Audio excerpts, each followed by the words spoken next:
Hello, everybody. I think we're live. We are. Cool. Welcome again to the continuation of Roll Plus Justice. I am Adam. I go by he/him pronouns, and I'll be facilitating Space Between Stars by Venitio Valetti, a game about the space between the stars. Who is with me today? Hi, I'm Allie, he, him. I'll be playing Space Between Stars. I'm Cindy, she, her. I'll also be playing Space Between the Stars. I'm Ellie, she, her. I just sort of wandered in and can't find the exit.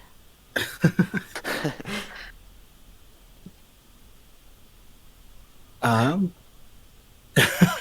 yeah, as mentioned, we're here for the Roll Plus Justice charity stream. So thank you everybody for being here and donating. In case you just hopped on at the top of the hour, I'll throw the donate thing in the chat so you could click those links, and then if you donate to one of the causes, just send us an email and we'll get it added to the total. The most recent donation for me to read out was from Eric, who donated $11 to the Ochre Project and said, "Another $1 for each 10 plus rolled during the Armor of Stir game." No idea why both games I was in had 11 10 plus rolls, but that's how it goes, I guess. Anyway, you're all cool people, and let's just keep this going. Thank you, Eric. I haven't actually been able to catch any of the games yet, so I'll watch them back later. Oh, there's been some choice ones. It looks like the current total is $1,389.49. So that's cool. Let's keep that going. The goal is going to be 2,000 right now. Yeah, thank you. Let's move on with the show. Unless anybody else had something to say. Yeah, we broke that first $1,000 milestone, which was great. Yeah, that's exciting. Nice. It is nearly 1312, at least in the UK. Let's not forget that it is 1312 once an hour somewhere in the world, so there's donations in.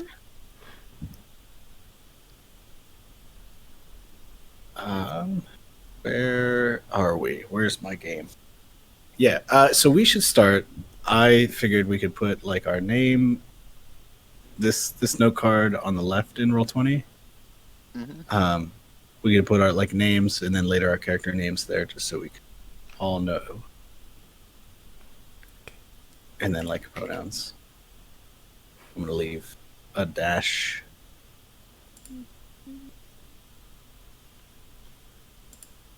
And then I'm going to get out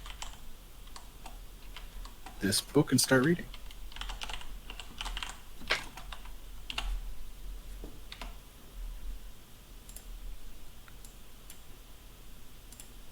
So Space Between Stars is a collaborative storytelling role-playing game about characters who are the crew of a spaceship exploring an unstable universe, dealing with their own internal issues and growing together through shared experiences, one job at a time. Players build the world they will live in from the ground up, ensuring each experience is unique to the table and tailored to what you want to see in the game. Space Between Stars does not use a game master like other role-playing games. Instead, everyone works together to tell a story. Each game uses the same components, but each group will define them differently. The relationship between your galactic superpower and rebellion is personal to the group you're playing with, and each group's space whales will serve a unique purpose in the grand scheme of things. Each player brings a fresh and interesting perspective to the game, and each character reflects that by focusing more on who they are rather than what they can do. It's encouraged to let your imagination go wild and take your game in strange and wonderful directions.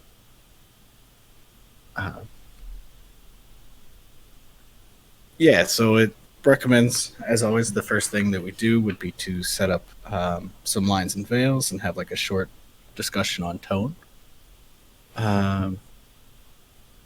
Where should we... Just gonna move this other sheet over a little bit.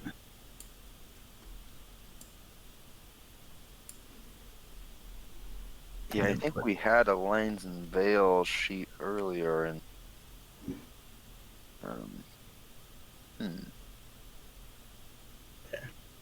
I like doing it like on stream just to as like a demonstration of good Yeah, that's play, fair. and I don't, maybe something's changed since we've filled the other one out as well. I don't know. Yeah.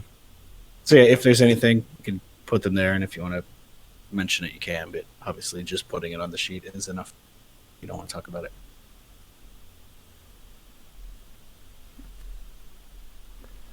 Yeah, I think in terms of tone, I think not super grimdark would be good. Like, I'm fine with like, you know, Star Trek, maybe even Star Wars, but not super Battlestar Galactica Okay. or Yeah. or Firefly. Like, I love the the crew of the Serenity, but they get into some dark shit. So, so more Cowboy Bebop than Firefly. Yeah, one I had in mind, I was thinking like borrow like the really vibrant space that you see in like Kirby games with really bright colors and all that. Ooh.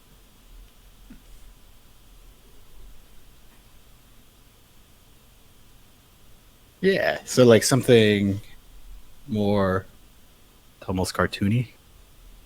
Yeah. Well, maybe not cartoony, but just Okay. something like I mean, cartoony is good too, but I just like seeing space that's not like gray and dead. Right. Yeah. Yeah, I do have a hard time like with sci-fi in general because real space sucks a lot. Yeah, unfortunately. It's just empty. There's not even any whales in real space. So right? it's What's up with that?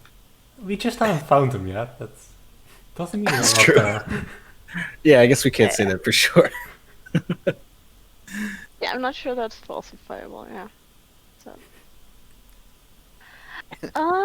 Yes, good. Space whales and colors, it already is better than our space. All right. So first, before we proceed to the next step, it is almost 1312. So if everybody was going to donate 1312 in the UK, all cops are bastards. Especially in the UK. The Mounties are too. Every one of them. Yep. It's a worldwide phenomenon. Can confirm They're that all- Dutch cops are also bad. For sure.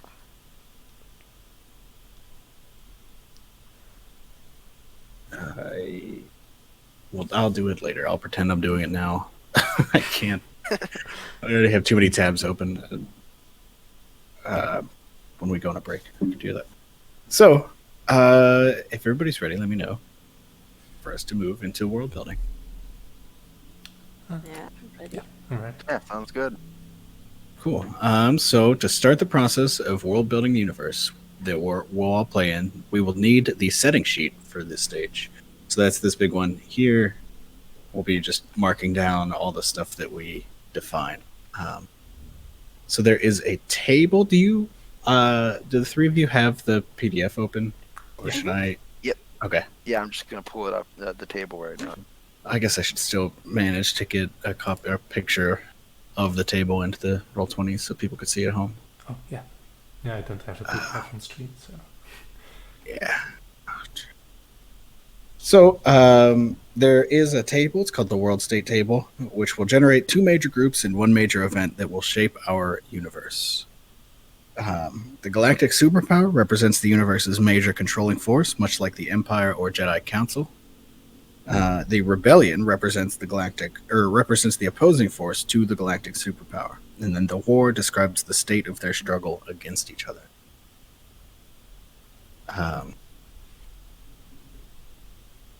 So what we're going to do here is one player is going to start by drawing and comparing the top card of the deck, which is in the corner of the page, or of the Roll20 page, and comparing it with like the relevant section. So we'll start with the Galactic Superpower. Somebody will draw a card, and then the suit of that card will determine what kind of galactic superpower we're going to deal with, and then we'll flesh it out for a bit. And once we're satisfied, we'll move to the next thing. Mm-hmm. Cool. Got that table, dragging it in right about now.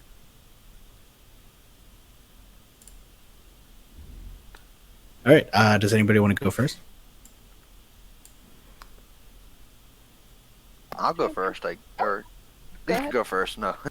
No. Go ahead. Okay. I'll get the next one. All right. So drawing for the superpower.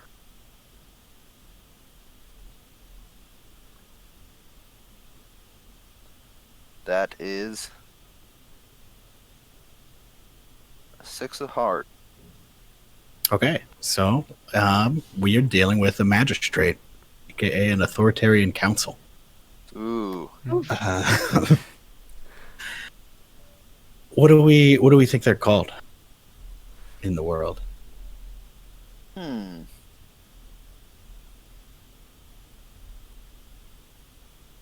I really like the term sorry. No, go. I really like the term Commonwealth for some reason.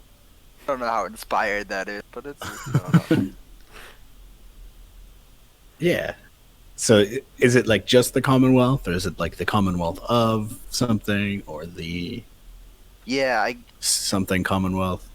The Commonwealth of Galactic Nations. ooh, Something a shit. very like oppressive name, yeah. that. Yeah, well. Fair.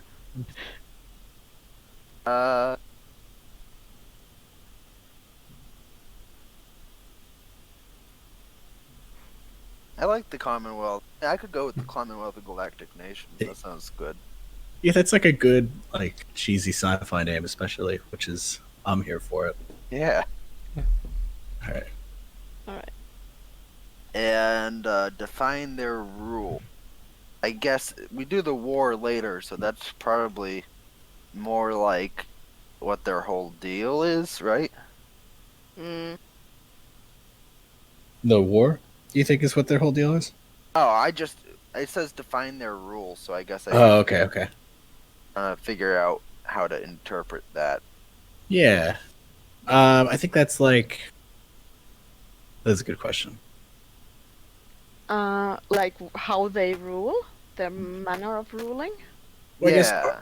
are we so they're calling themselves the Commonwealth of Galactic Nations, but do they roll over a whole galaxy, multiple galaxies?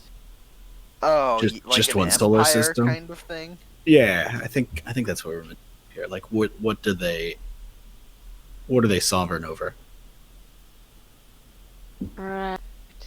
I think it's probably similar to like the British Empire in that they pretend it's the whole world, but it isn't actually. Really? But it's still way too many. Yeah. Yeah. Okay. So, Or like, is that too real? Sorry. I mean, it's It's true. as long as we know that the Commonwealth of Galactic Nation sucks, we could say whatever. Okay, so is that the whole galaxy, or do they say the whole universe, but nobody has gone far enough to like check them on it?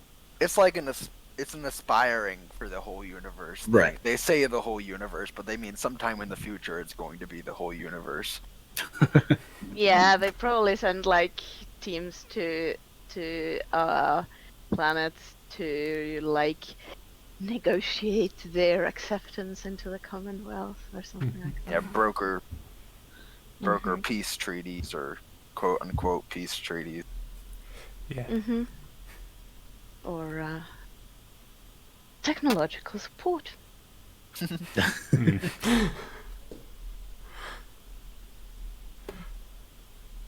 All right. Yeah, I think that's good for now. We can obviously keep fleshing them out, but got a decent picture. So if somebody wants to draw for the rebellion,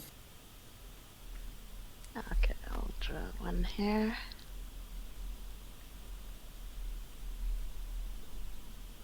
I have a 10 of hearts. all right. So hearts on rebellion is the spear, which is an open rebellion. Huh.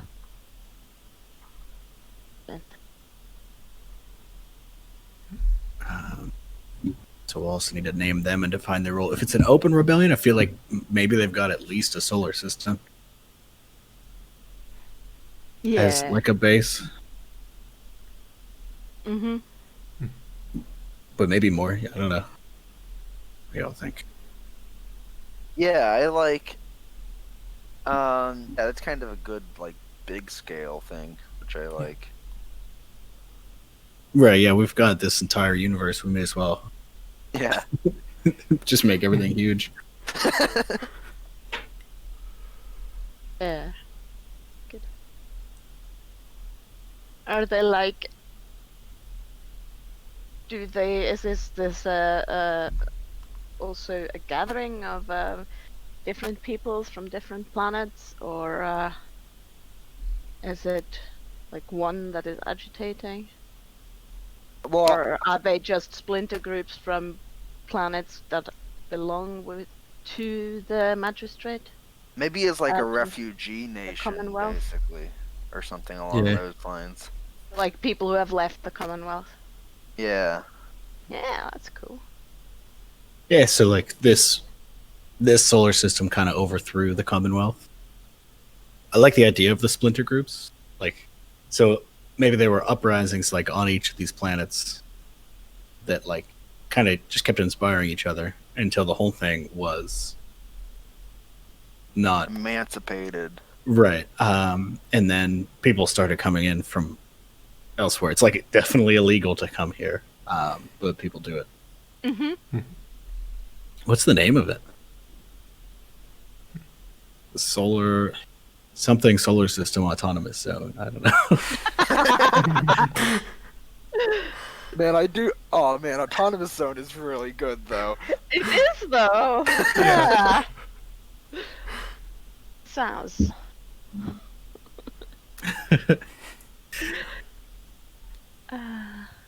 You could be like the stellar autonomous zone or something like that.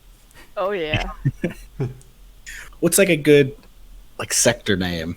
Some space bullshit. To be Trying to think of fake words. right. I mean, like you can have things like I don't know, Delta Quadrant Yeah. stuff, like in Star Trek. What would make Oh. okay, so think in the realm of Delta Quadrant, but one that would make a good acronym with AZ Huh. at the end. Ooh, yes.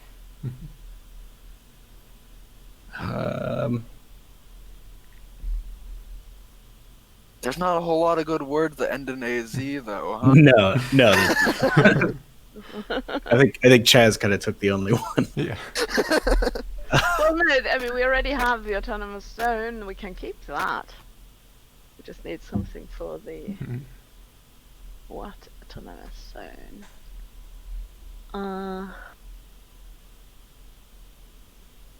Could be like Raz, like an R. Yeah.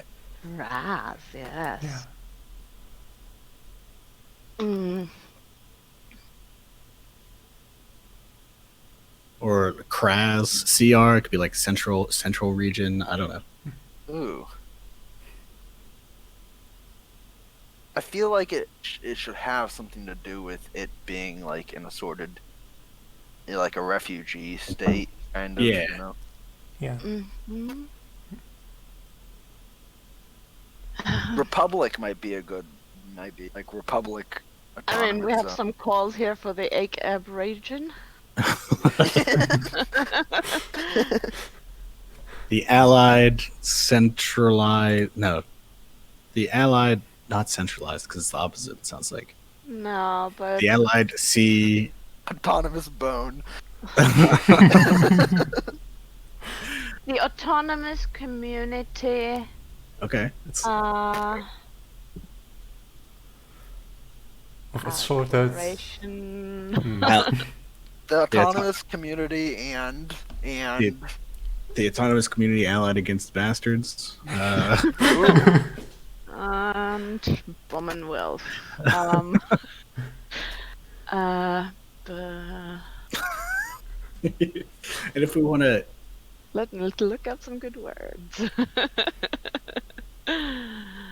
Allied what- constellations. oh, Mm. that's a Yeah. good start. That's got space.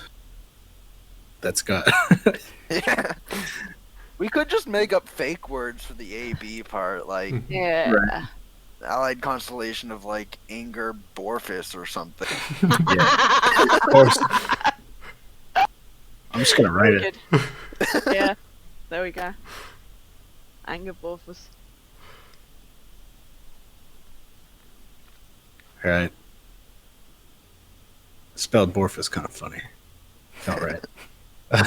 Very spacey. All right. And finally, we should draw for the war. I'll draw that one. Ooh, there's a Five of storm hearts. coming in here.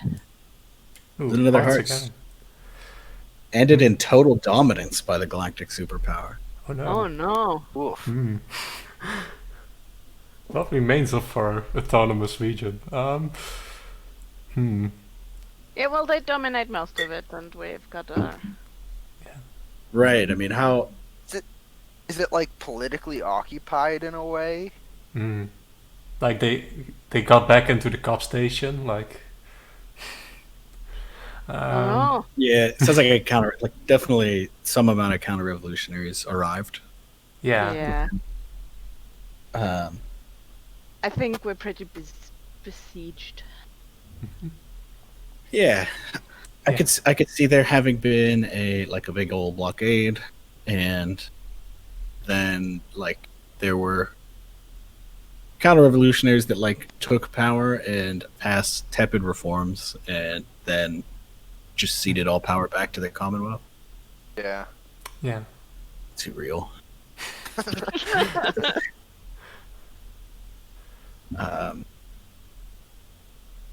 That's a shame. Discard my card. So we should write that in events.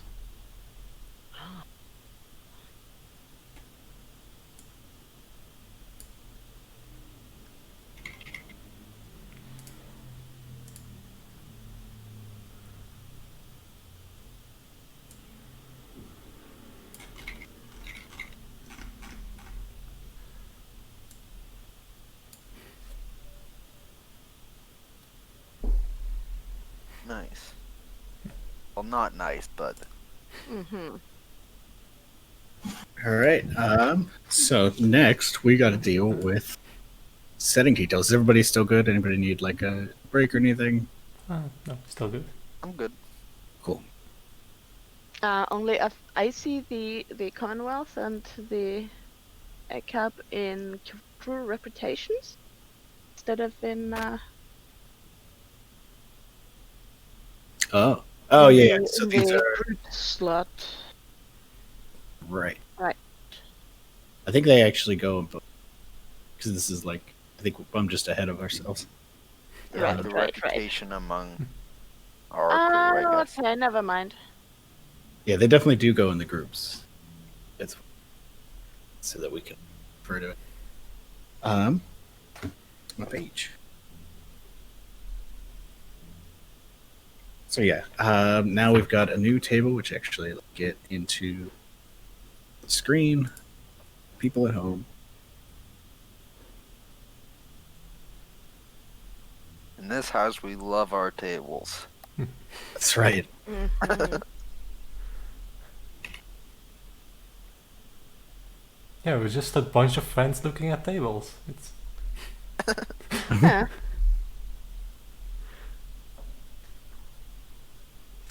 All right. So this table will generate questions that, when answered, flesh out your universe. Not all these questions will be answered. Answering only a few will bring out interesting aspects of your universe that can be jumping off points to further build on during play. So the directions are that one player starts by drawing and comparing the top card to the table below. Answer the question presented in 1 to 2 sentences. Feel free to discuss among everyone at the table, but the player who drew the card has final say. Continue the process until everyone has answered at least 2 questions. Try to spend no more than 3 to 5 minutes on each question, Write your answer in about 1 to 2 sentences in the corresponding box under setting details. If you already answered the question, either draw a new card or discuss the answer further. And then a note about space whales. You might have noticed that some of the questions you have to answer are about defining the aspects of space whales that exist in your setting, and might be wondering if you have to have them in your game. Yes, you do. Have fun with them, get weird with them, and integrate them into your setting as much or as little as possible. Some games may have them be rare, mythical creatures that may never show up. Others might have them be a central part of the narrative and a crucial aspect of how society even functions. Even in a hard science space opera, it's fun trying to figure out how the space whales fit in. Space whales, space whales. Space whales. Okay, I will draw a card since I haven't yet. We've got a 9 of spades. So odd is aliens. Spades is, are aliens part of the galactic superpower? Is there a council of species out there? I think in the spirit of keeping things like vibrant, there's got to be aliens out there. Yeah. Right? Yeah. Yeah, Hmm. I'm into there just being a lot of aliens everywhere. Yeah. Yeah. But like not just. I'm sure there's some in the rebellion as well. Right, yeah. Yeah, maybe it's a thing of like there are aliens in the galactic superpower, but they aren't very well like represented in government and stuff. Like, or is that too real?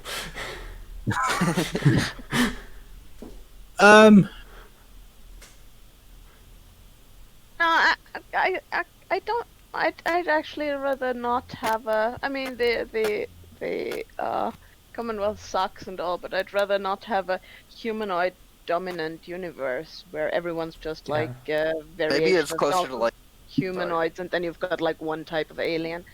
So just like have tons of different. Right, and don't want it to be Star Wars where there's aliens everywhere, but they only show up at bars. Yeah. Yeah. Yeah, I was gonna say like as it, like the shitty government in Mass Effect would be like a touchstone maybe. Yes, is that just there are aliens? Yeah, or like abundant in some way.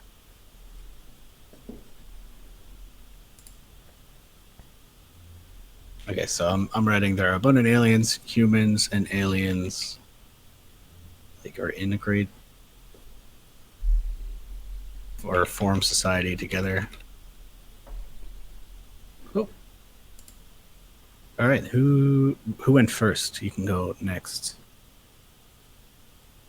Oh, I went first. All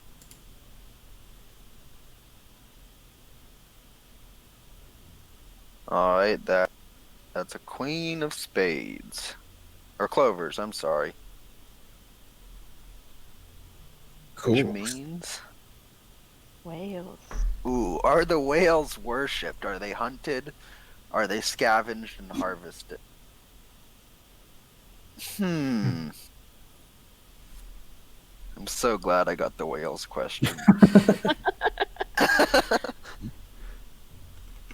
I think the space whales are worshipped as some sort of protector of sorts. Like, Ooh.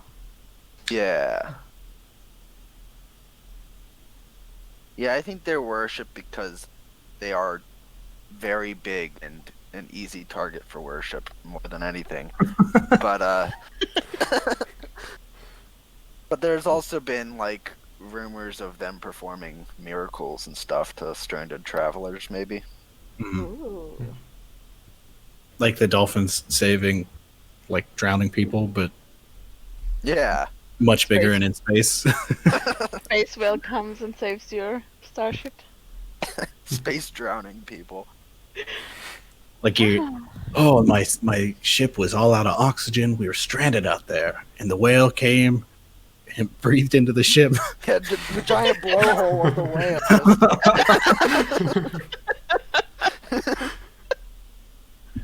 It was amazing. Believe I it. Yeah. Yeah, I think there are like scattered religions, like different sects of religions that are based off of it. Yeah. Cool. Yeah, perfect. Do you want to write that in the whales? Yeah. Where is it? There it is. Good whales box. Thank you, Viditya, for the whales box. Yeah, who is next? Can't remember any. I was next. Cool.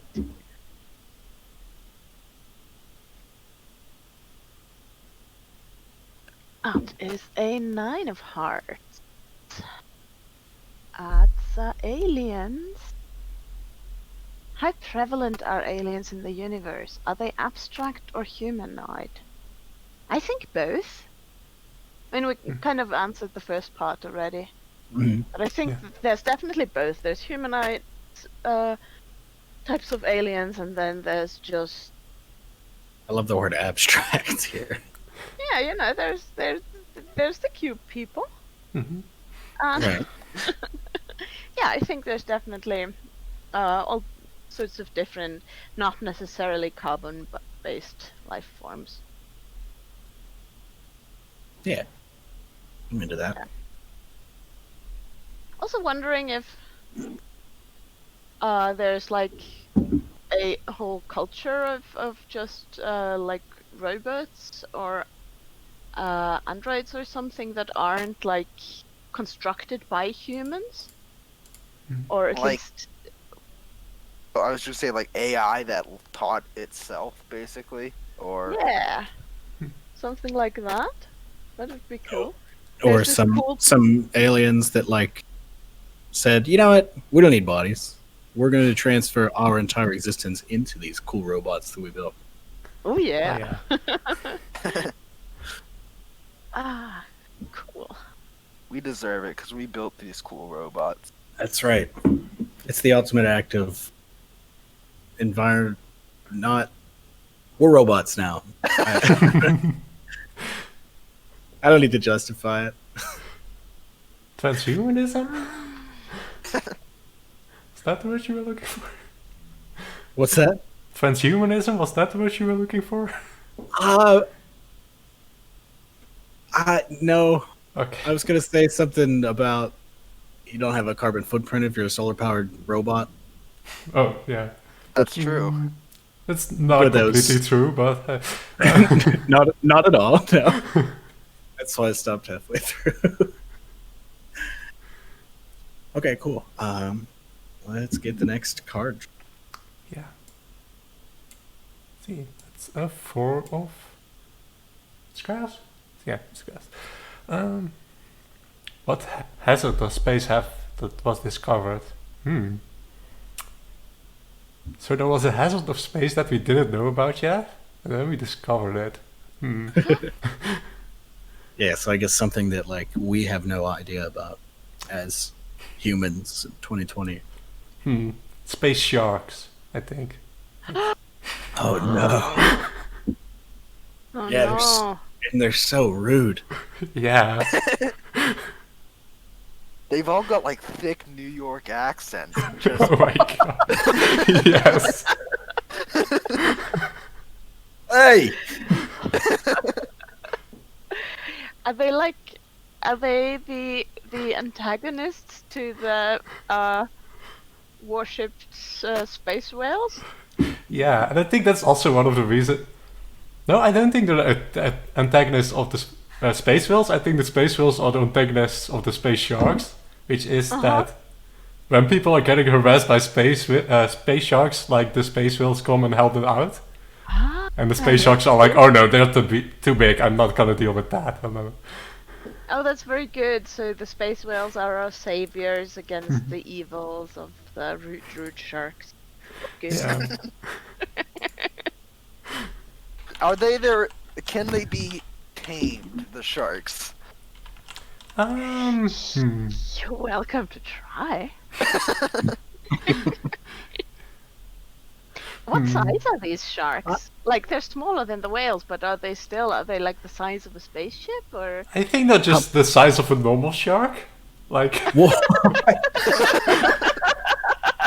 That's so good. But It's No, why you'll what never the- see them coming. They don't Yeah. show up on scanners. Yeah, and like if you're in a spacesuit, shark teeth are probably just about the last thing you want to pop your spacesuit. So Yeah, or like bite through the tendon that you attach to the spaceship with. Like, Oh no. And yeah. also if they're that size, then to the space whales they're just about the size of krill, which is perfect. maybe they Yeah. get stuck in the space whale's teeth pretty often. Oh my god. How Not like the many sharks are there? plankton, like for Yeah. space whales. Do the sharks act alone, or are there like a lot of them at once? Oh, they swarm. I think they swarm. This, oh jeez. Yes. Schools of Oh my roaming god. space sharks. What if they were like evenly distributed across the galaxy?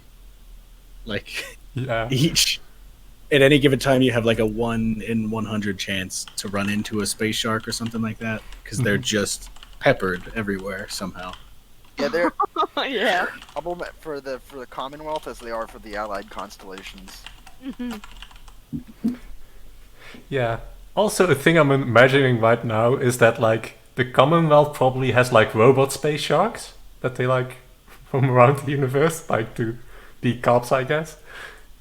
Which is just an image I like, I guess. Of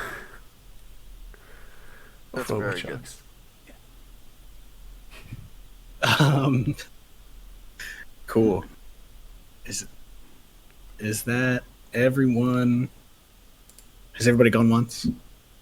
Yeah, it looks like we got 4. So. Yep. I will draw another card. We've got a 2 of hearts. Is Earth in this universe? Are we confined to one star system or the whole galaxy? So we did say galaxy before, because it is, of course, the Commonwealth of Galactic Nations. Right. Is Earth here? I'm sure it's somewhere. I like the idea of like that nobody cares about Earth. I don't know. It's a little Right. sad, but Yeah, but like Means- once you get to a certain point, it's like when we have all these other rad planets, why would we want to go back to like Earth, which we already? Well, that's a little sad. Already kind of ruined, but right. Yeah, and there are also like lots of aliens who have their own home planet, so like Earth isn't that special, really. Right, Yeah. yeah. With the amount of aliens here, everybody's got a historical planet. That, mhm. yeah. So then that makes me want to think about like, what do people know about Earth? Are there Earth stories that have lived? Like, are people still telling stories that we know from history, or it seems sad that would be all gone? Maybe they're probably Do you just think like, there was like a golden age before everything fell apart or something? like how so? Like in terms of the kinds of things that people on Earth were able to do, or something like that. I don't know. Right. Well, I mean, they probably invented interstellar Mm. space travel, so yeah, why not? Did humans invent it, or did some aliens come and be like, "Yo, check this out"? Possible. Possible. Maybe aliens came and said, "Check this out," but the humans took credit for inventing it. Yeah, that sounds about right. Yeah, I think there's probably like these the old myths of the Earth people, and like we have myths of I don't know, various cultures still that are like collected, and some of them are definitely not true, or like are definitely not even in the form they were originally told in, and but there's people who are interested in that kind of thing, and some people will definitely want to make a trip back to the old country, old planet Yeah. Right. at some point in their lives. But that's a thing that other species have as well with their planets. Yeah. Cool. What's next? Oh, that's me.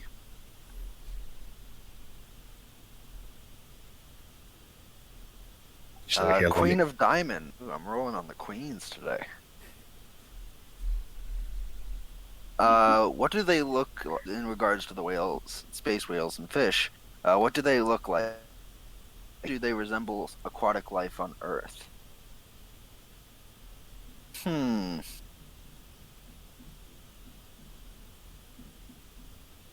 I think they. So, like, on Earth, whales get, like, barnacles, right? That attach to them. Mm-hmm. Maybe space whales are kind of camouflaged because they're covered in, like, debris somehow. Okay. I thought you were Like- going to say that people are the barnacles and that we've Oh, got that's- cities on them. Yeah, I feel like people have tried to do that, Yeah. but it doesn't work out as well as they hoped because Yeah, there's it no doesn't- like water on these space whales. Right. It's not great to just like live on a whale. You don't want to terraform a whale. Right. Yeah. But so you might be like going through an asteroid field and then suddenly it starts moving. Yeah. Like you just see one of the asteroids, you just see like that image of a giant eye opening. Uh-huh. Nice. That is very Oh good. my god. Yes. But so even though it's rare, it sounds like it's rare to see like, so to speak, a naked whale. Yeah. What do they look like underneath? Are they just big old whales? Are Sorry.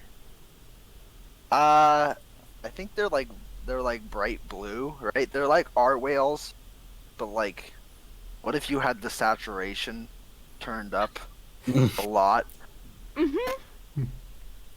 Yeah, I'm into that.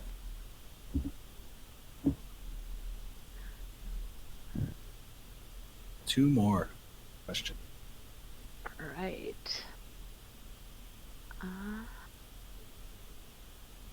Draw a card. That is a 2 of diamonds. Oh, we've had that.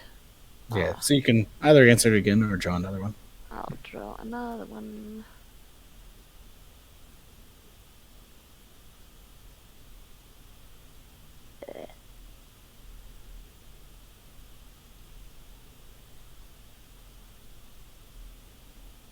A 4 of hearts. No, we've had that as well. Gonna try one more. I'm just gonna pick a random question. Draw a joker. Ooh. I guess I'm picking a random question, huh? Yes. So.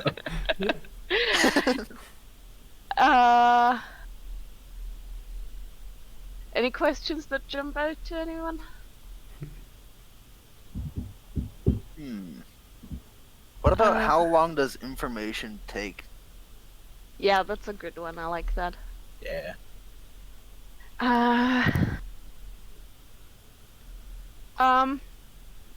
I mean, I think you do have light speed communication, but what if we don't have faster than light communication? Yeah. Like, Because light speed communication is pretty slow in space. yeah. It's too big. Space is scary. So, I mean, I guess that would take forever, ever for some things to travel. Or maybe But we like- have like speed just of like with some kind of delay. yeah.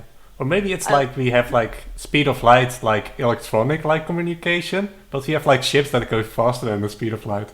So if like some information needs to travel real fast, they just put someone on the ship with the information or something.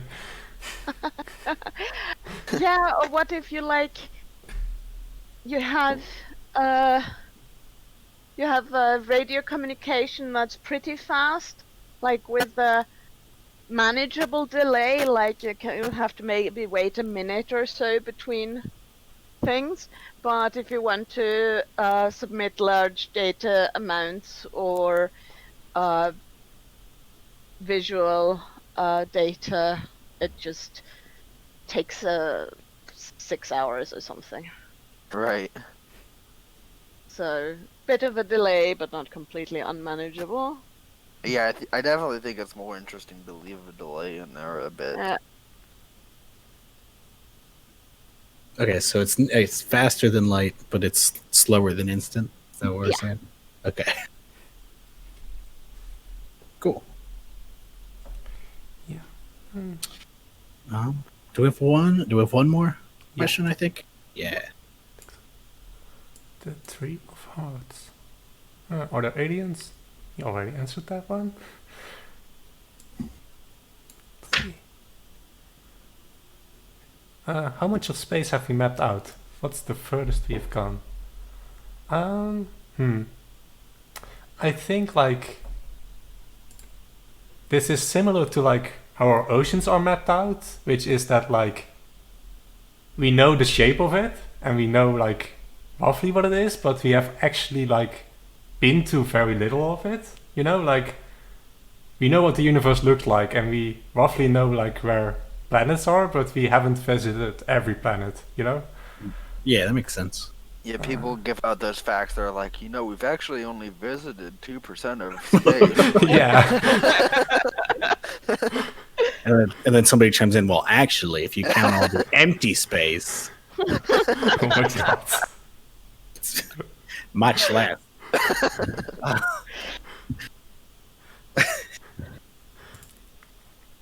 All right.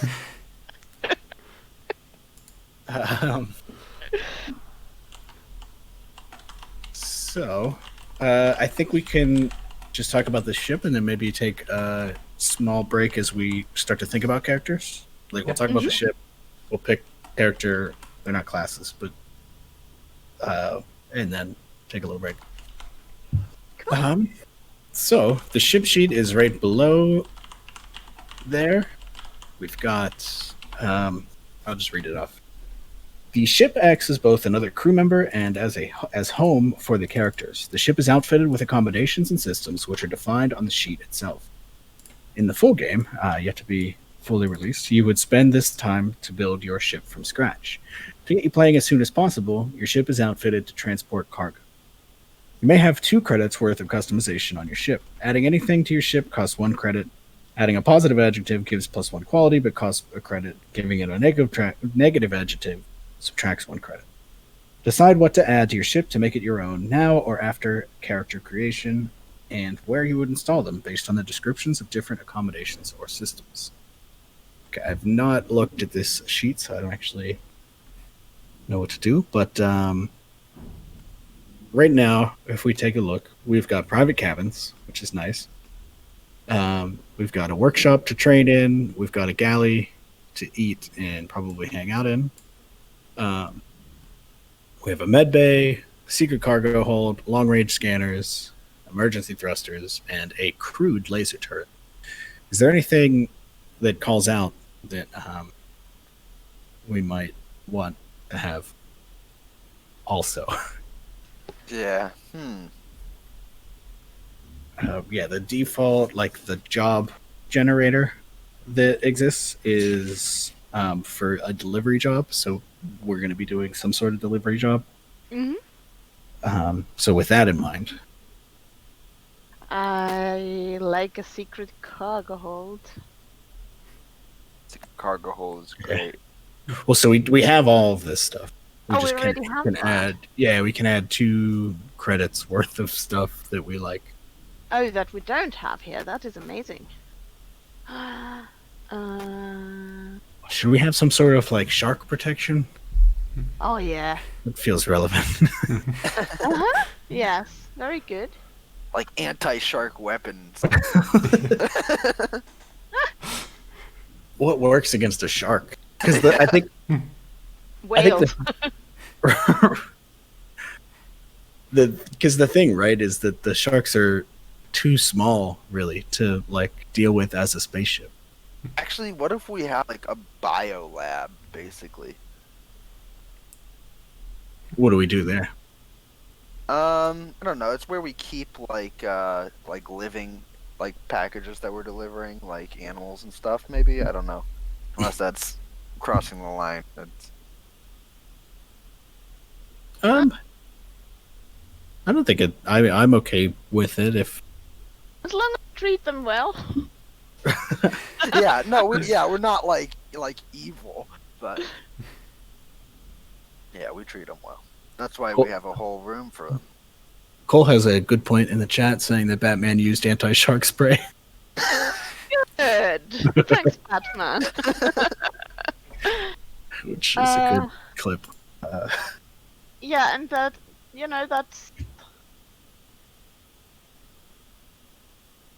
then in that biolab maybe we can manufacture some space whale snacks as well to attract them to us, so they help us against the sharks. Space whale snacks. Okay, how the hell do we do this? What do you think that is? That a defense, the biolab, or is that a system? I think it would be closer to a system than a defense. It could be a defense if somebody comes on not expecting a bunch of animals, but or is it a station? I don't know. I can see system because it sounds like we would be doing things with it, and so like systems seem to be adding dice. I think it's a system. Yeah. Okay. Yeah, it's kind of close to secret cargo hold, I think. Yeah. There's the secret cargo hold, and then there's the live cargo hold. Yeah. Okay, so adding anything is 1 credit, and then if we give it a positive adjective, it'll have a quality, but costs an extra credit. So, like, if we want this to be like a biolab with shark tech, we could just make that be our 2 credits and call it a day. Yeah, Sharkly Biolab. Sharkly Biolab. Perfect. I'm going to mark off a quality. Shark tech. All right, cool. Do we get an extra quality thing from it, or is that like because of the Sharkly? So I know it does give +1 quality. I don't know. So I think that's one of those spots filled, right? Right. I don't know if it starts with a quality or if we have to add Sharkly to give it 1 quality. I'm gonna say this. It starts with 1 because that's more fun. Cool. And I can get yelled at in the chat if I'm wrong. Because 52 is watching. Cool. So now it's time to move on to characters. We're going to pick a pre-generated character that speaks to you and further defines and then further define the sections that are half filled in. Answer any questions that are written in a lighter font right over them. So do you all have the link to the spreadsheet? Yeah. Yes. Cool. So there are the 4. I'll just keep reading because it says it. Sorry, just to check, do we want to do a break before we do characters and stuff? Yeah, I think we can each pick one of the 4 so that then on the break, if you want to think about it, you can. Okay. So each character has a background. Normally, this would determine the amount of elements each aspect has, but in these pre-gens, it just gives the primary aspect and one extra element. Below are a quick description of each background and the playstyle that they specialize in case you want more information while picking. The crew are primarily designed to be couriers, and their ship is outfitted accordingly. You may used to have been couriers, or your ship is just a front, etc. However, feel free to spin it as you like. So the 4 that we have are, it's the 4 tabs at the bottom. There's the experienced veteran, painful past, strong-willed, and wandering spirit. There are, in the book, there are descriptions of each. Do you want me to read them, or do you think you get it from the name? Or does anybody want to read them out? I could read them out just so people in the chat know what we've got here. Yeah. So strong-willed.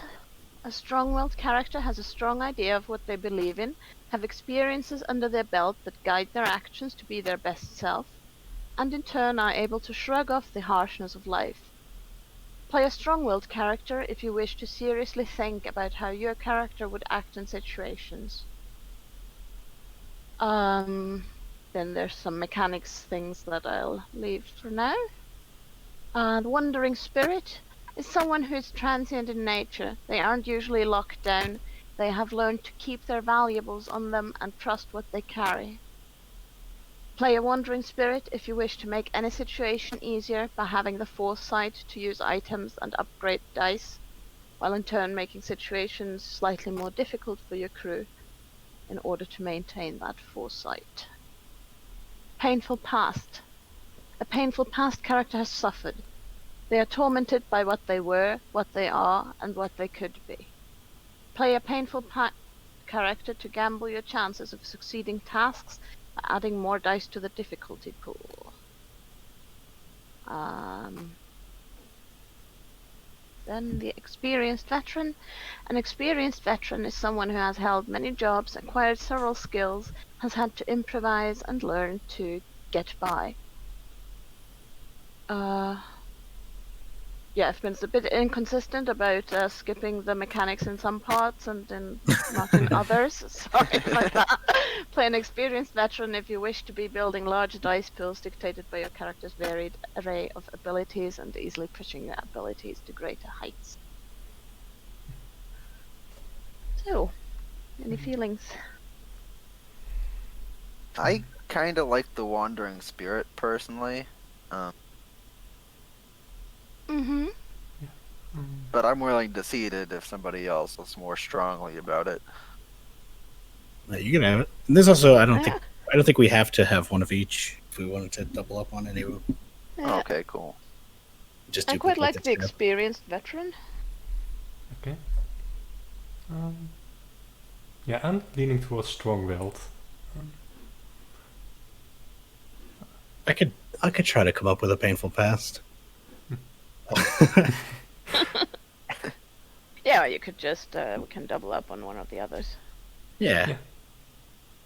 I'll think if I could come up with a painful past. If I don't, I'll just double up. But yeah, Okay. let's take a quick break. I think we got a donation while we were playing. Yeah, Lofty donated 1312 to the 70 plus split and said 1312 to say ACAB, Black Lives Matter, and we need to stop police brutality by abolishing the police. It's true. Thank you. Thank you, Lofty, and everybody else. Okay. All right. Yeah, we will be back in. What do you want to say? 5 minutes? Or Yeah, that's good. all right. We'll see you then. Hey, everybody. We are back. We're going to be making our characters here. As a reminder, we're here as a part of Roll Plus Justice to raise money for causes related to the ongoing police protests in support of Black Lives Matter. Yeah, so please donate if you can. Send us an email. Get that added. What are we currently at? We're at 140261, which is pretty cool. If you like this game or any of the games that we've played, they are all part of the what is the word? Tabletop. That's the word. Tabletop Treehouse Bundle 2, which you can get in the chat. There's a link to it. Yeah, there are a lot of good games in there. Obviously, we can make a whole 48-hour stream out of it. I'm currently making coffee, but we will be making characters and letting each other know what they are, who they are, what kind of abstract aliens get set up here.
And these preset questions are really good, actually. Yeah. Yeah. I'm really enjoying this. Yeah.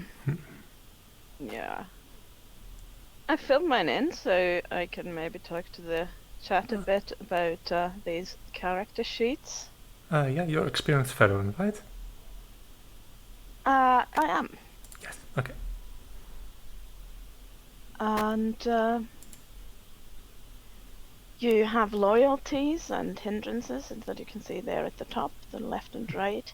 And you have very good questions there. The first one was, what principles do you uphold? And what will you do for peace? Those shape the loyalties that you have. And the hindrance questions are, who or what have you betrayed? And what are you addicted to? Which I think are very, very good questions. Mm-hmm. Yes, and both loyalties and hindrances determine the dice pool. And here, underneath, you have the abilities. My character is Lavender Twist. She is an experienced veteran, and she will not leave anyone behind, and she will talk when she can, shoot when she must. I have betrayed the Commonwealth forces by leaving them. Was once a commander in the Commonwealth forces. And my addiction is that I have to see a space whale at least once a day.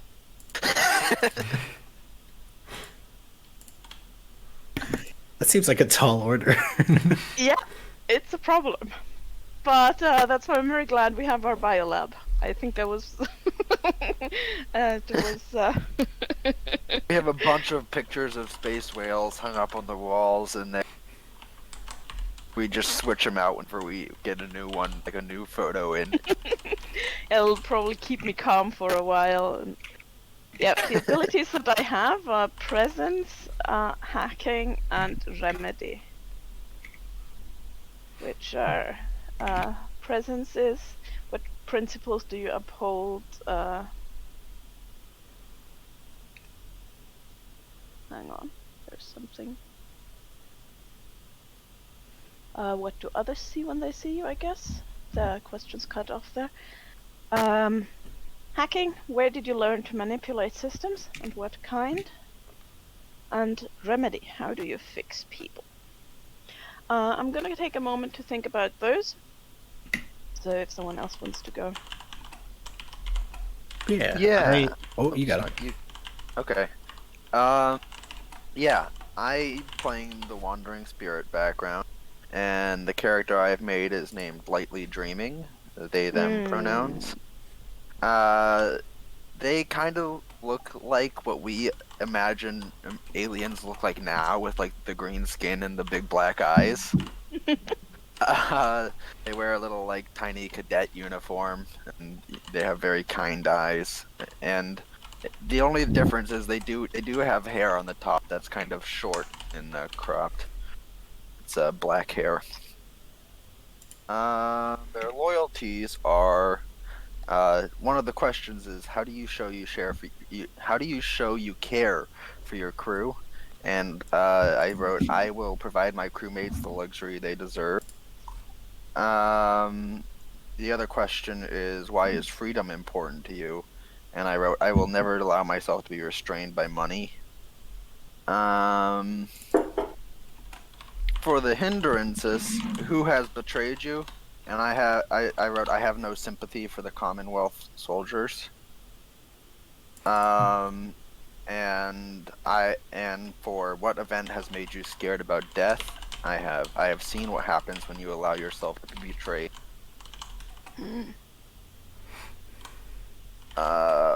Yeah, the abilities, I don't have an answer quite yet, so I'm still working on that. I wrote in some items under foresight though. One of them asks, a weapon you've named, and I have under there I have Zap Master Mark III. The occupational item I wrote in an official badge, and I have yet to come up with a superstitious item, but I'm working on it. Cool. I am about halfway done. I'm going to be playing Once Forgotten, Twice Lived. I am a robot now. Amazing name. Basically, so I am playing the Painful Past background, and so I have 3 hindrances. So that's what I started with.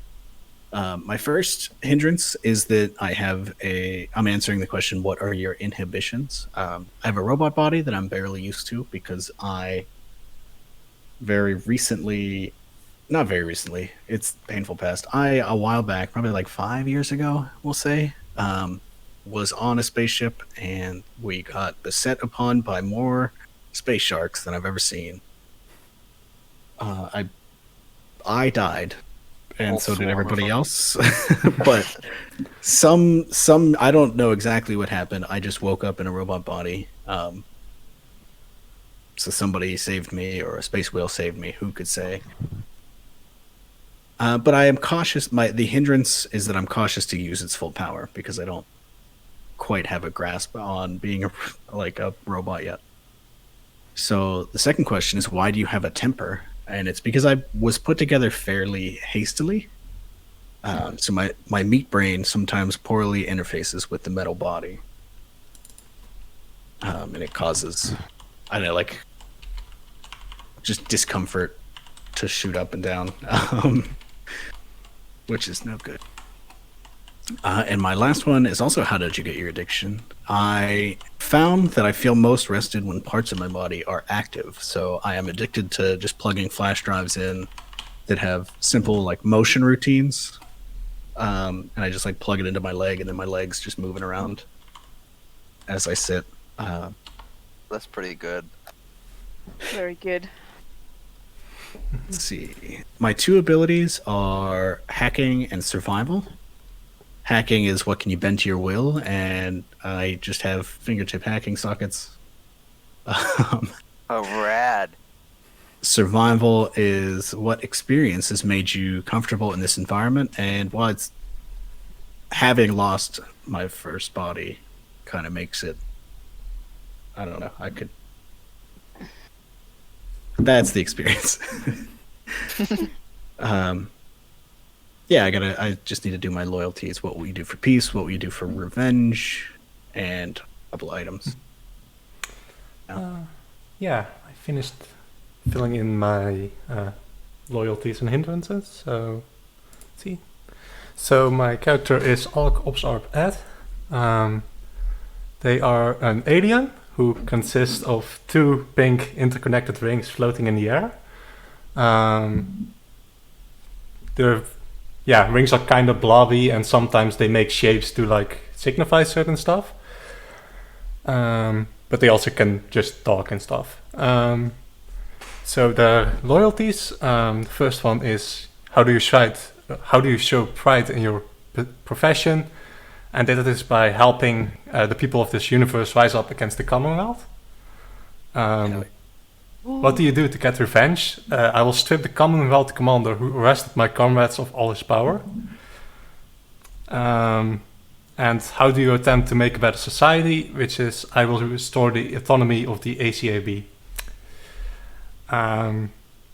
The hindrances are, who has died due to your actions, and I have failed to protect my love because I was busy chasing a Commonwealth politician.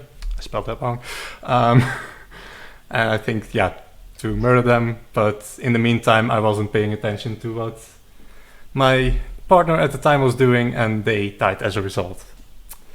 And what's my greatest regret? My greatest regret is that I betrayed my comrades by bargaining with the Commonwealth, which is how my comrades got arrested by that Commonwealth commander.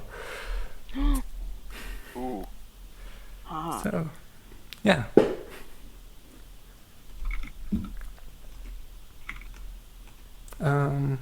Also, Yeah, I haven't figured out my abilities now.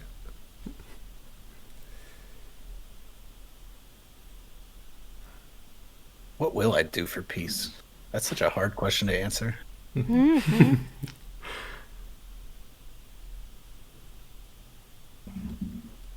Yeah, I finished up answering my abilities questions.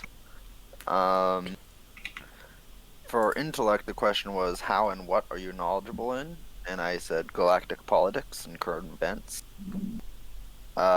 Presence, what previous occupation taught you to command a room? And lightly was an assistant to the admiral of the Commonwealth Fleet. What are you able to pinpoint under stress?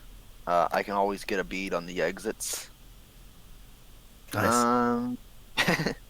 And for navigating, where with what are you never lost? And I said, as long as I have my step in mind, I'm good to go. Oh, and I forgot. I don't think I mentioned my position last time, but I wrote in former officer.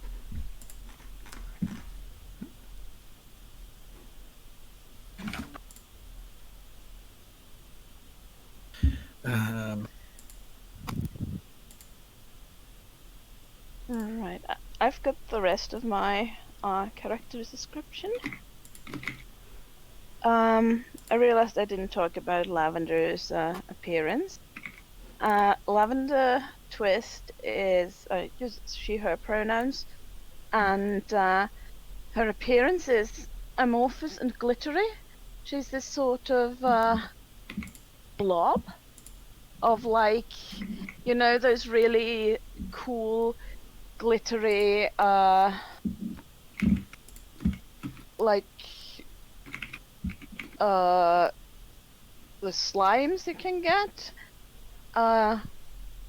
Looks kind of like that.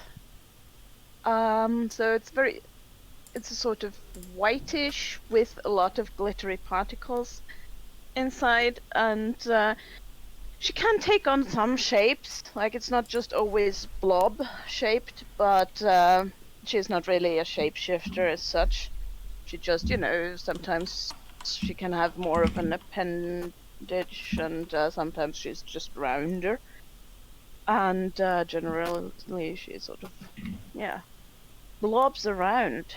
Love a good space blob. Yes. So, what effect do you have on others when they see you? Which is a question for my presence. It can be intimidating or calming depending on my lighting, like the interior lighting that I have. So I'm thinking sort of, I think it's got some elements of those spheres with the lightning in them. So it can be a bit brighter, or it can be a bit darker and crackly. And that can be quite scary if you're not used to it. It can also be a very soothing, pulsating glow that gets you to breathe deeply in time with it. I have hacking. The question is, where did you learn to manipulate systems and what kind? The Commonwealth Forces Academy taught me to talk to any electronic systems with like the electromagnetic waves that I emit. So I can talk to anything that has any electromagnetic properties. And Like that's a sort of also telepathic thing, or is it a loud thing that everybody could? I don't know. I think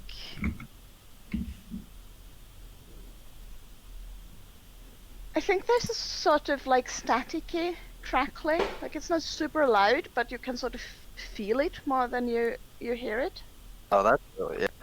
You feel it like in your bones. Yeah, like just before a thunderstorm. That sort of feeling. And that's also how I fix people. Like, I can use these electromagnetic waves also to manipulate anyone who has an anatomy or a body that in some way responds to electromagnetic manipulation. I'm sure there's people out there who don't. Hello. Oh no, I do. That's...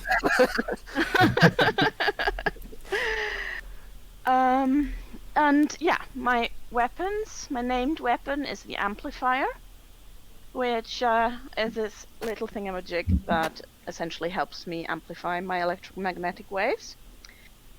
And as a small weapon, I've just got a laser gun, for backup.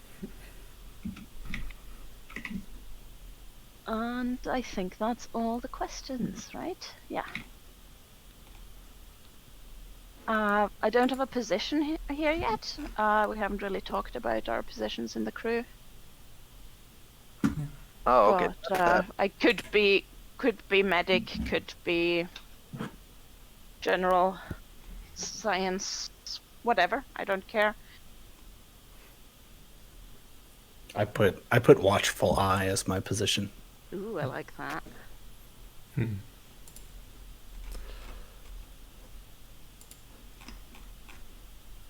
really have a position yet. Yeah, I changed my position. The position was like background, but that's a little different. So I changed mine to diplomatic immunity. Nice. I have answered my loyalty questions. So my first one is, what will you do for peace? I said, I will find a way to fix this body so it feels more like home. And what will you do for revenge? I'll go after the systems of the Commonwealth that allow for ships to travel around and like get dunked on by sharks. Like we can have a solution for that. We just don't. And for appearance, I put like a centaur, but like centered over the four legs, and way less big and more like spidery robot legs. Makes sense. Yeah. Amazing. The click clack. Centaur, I immediately thought about a horse where its torso was just in the middle of the back. Yeah, I figured I had to describe the legs because that's horrible. That's so scary. that poor spine.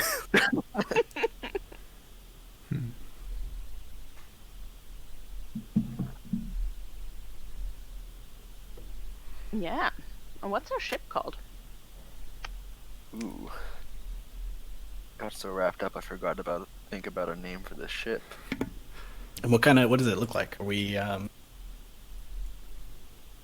like the hard lines of like a Star Wars thing? Is it blobby like Firefly, somewhere between? I'm thinking of like the ship in Futurama. You know, the green one with sort of lots of round shapes and. It's like a rocket ship. Yeah. Very good, yeah. You guys ever watch Space Dandy? No. Okay, never mind. It's an anime, but they have a red.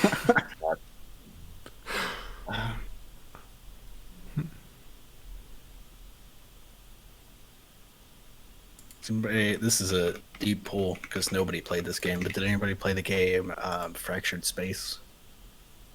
It was like a spaceship MOBA that was pretty good. I think I've heard of it, but I haven't played it. That's It had such a really, good yeah, it was really good, but I don't know, it died. But here's a picture of I'm putting it in the Roll20. A spaceship in there that is good and rounded if you wanted. Ooh. Yo, that's dope. It's very space station-y. I like it. Yeah. I mean, do we want to go with something like that? Or because looking at the Futurama ship, this was brought to my brain because like it's very circly. Yeah. Can we give it a custom paint job though?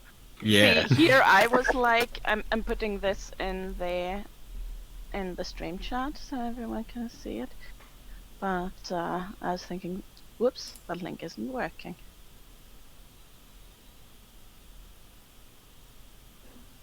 does not work. Hang on. If you want to paste it into the Discord, like paste the image into the Discord, I can Yeah. drag it into Roll20. I'll do that.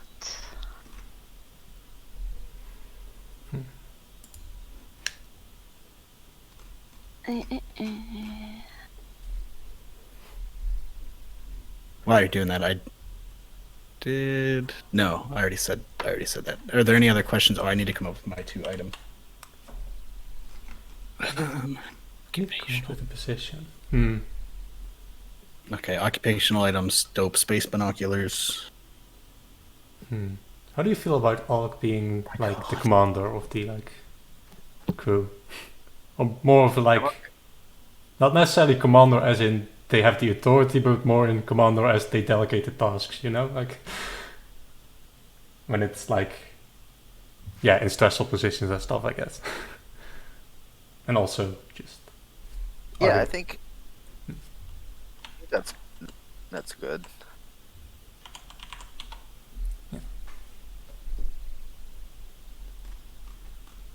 Dragon in. Yeah, that's our custom paint job.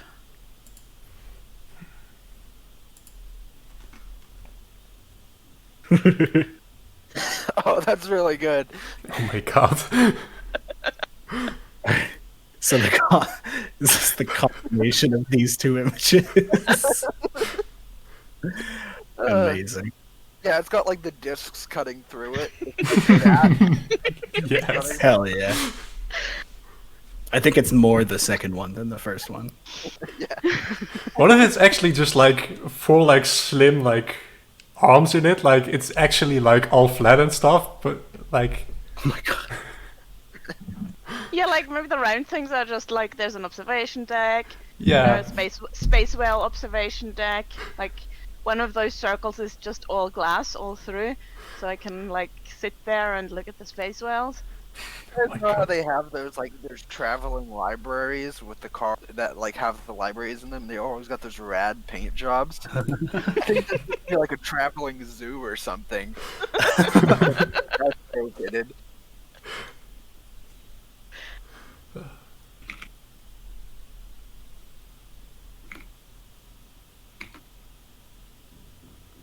Okay.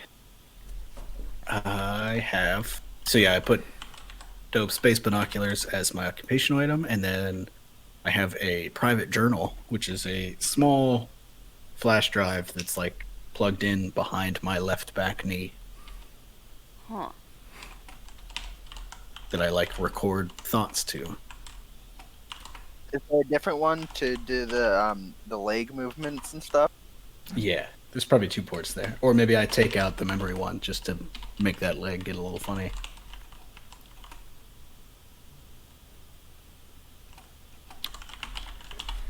Yeah. So I also completed my things. So as position I have commander, and as items for the occupational item I have the silent scream, which is basically a device that allows me to communicate with someone sort of telepathically, to basically tell them to stand down, or basically talk to them at a distance, without other people hearing it. And I also have a contact book, and this is the name of my my captured comrades and the prisons they're staying at. So yeah. Nice. I like the name. Did you give us your abilities? My abilities. Oh, I didn't talk about this. My presence, which is what previous occupation taught you to command a room, which is I managed a fast food restaurant. There we go. Yeah, I mean, that'll do it. My accuracy is what sense are you able to pinpoint under stress, which is I can sense when things will go bad, which is useful. Useful. I also have survival, but it didn't have a prompt there, so I didn't fill it in. But I don't know if that's accurate or not. Here, let me check the actual strong will. No, you shouldn't have that. Okay. I shouldn't have that, or I shouldn't have a prompt there? You shouldn't have either. Okay. I made a mistake when I made the sheet. It's set to 0. Oh yeah, which if anybody out there is ever going to play this game, I can get you a copy of the sheet because it will hopefully be useful. Looks great too. Mm. Yeah, well, the design is ripped right from the original sheet, so I cannot take credit for that. But even just recreating that in Excel is far more than I could do. Yeah, is everybody here? I added my character name to the note card. Just so it's easy to remember. Did we come up with a name for the ship? I don't think we did. Oh no. Nope. I mean, now that we got a visual for it. Yeah.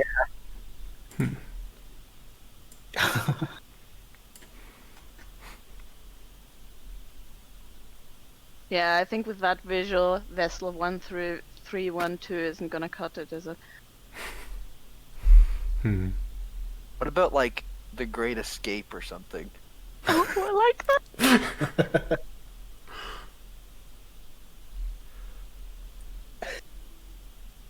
Yeah. I mean, that's just good. I don't even know what it means in context necessarily, know like either. what we're escaping from, but that's a good ship name, even if you Yeah. don't know what it means. I was just thinking, what's the song "The Great Escape"? For some reason, There's a movie, right? Isn't that Yeah. some kind of prison break movie or yeah. something?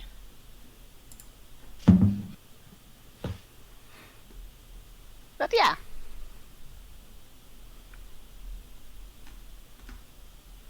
All right. What is the next step? Go. Current state of the crew. So as you go, so just about the crew section of the sheet, which we didn't talk about. As you go through your life as a part of your crew, you may call upon your fellow crew members for aid and build up your relationship with positive and negative experiences. When you bring in a crew member, you add eight-sided dice equal to each fully filled diamond, represented as two triangles split into thirds. Whenever you succeed at a task together, each person in the dice pool fills in 1/3 of the top triangle. When you fail, you each fill in 1/3 of the bottom triangle. Once both triangles are filled, your bond is stronger, and another eight-sided dice are added. Cool. So that is, and then we're going to start. Where's the start? Okay, that's next. So next we will bring out the setting sheet, and we're going to draw cards to find out who our major contact is, which will add to characters, how our last job went, added to events, and where we currently are, add to locations. It's done in the same way as when we defined the Galactic Superpower, Rebellion, and War.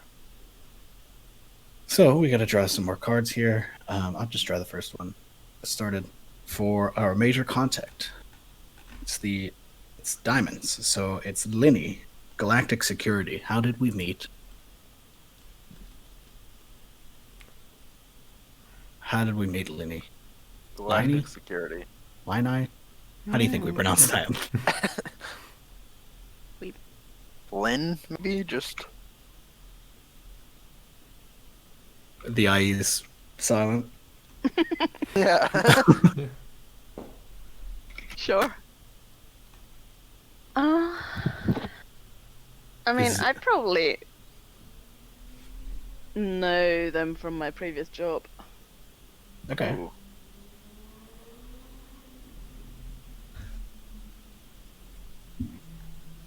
Are Yes. they? Yeah, are they like sympathetic to the? Because we kind of have at least a little bit of a revolutionary streak to this crew. Yeah. Are they sympathetic to that?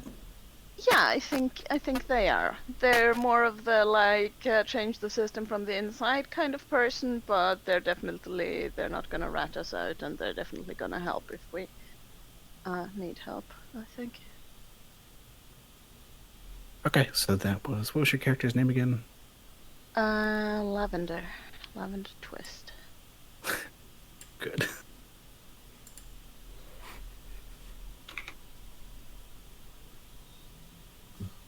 Oh, do you think you could put your character's name over on this note card over here just for? Oh yeah, sure.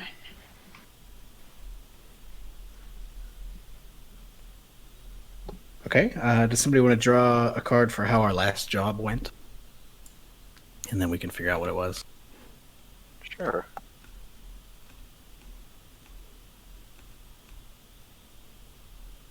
That's a 6 of spades. Yeah, so spades means it went loudly with lots of fighting. Maybe not ideal.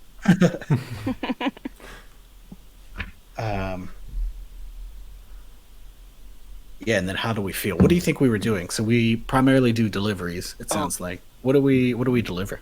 What if we accidentally let dangerous space sharks go loose?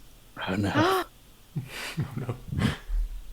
Or like we got something in like the biolab was like leaking, Oh no. and like a small crew of space sharks followed us to wherever we were going. Oh. Oh, it's like leaving blood in the water. Right? Let Yeah, us that's a what I was shark thinking. bait. And so that when we got there, it was like a whole situation. There, people thought that we were attacking them with these sharks, and that. Yeah.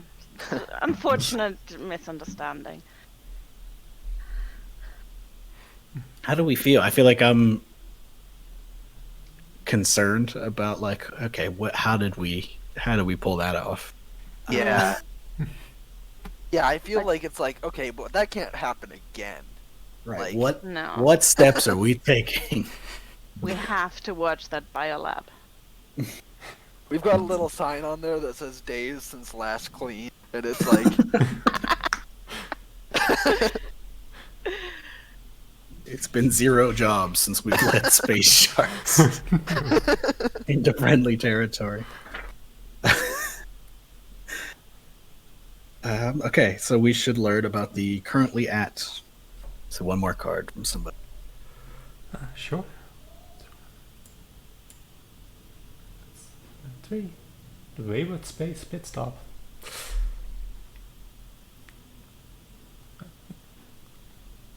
Okay. I'm into that. Is this like a gas station? What is this? Is there gas? It's probably like a bit bigger than a gas station, like maybe some lodging as well. Like,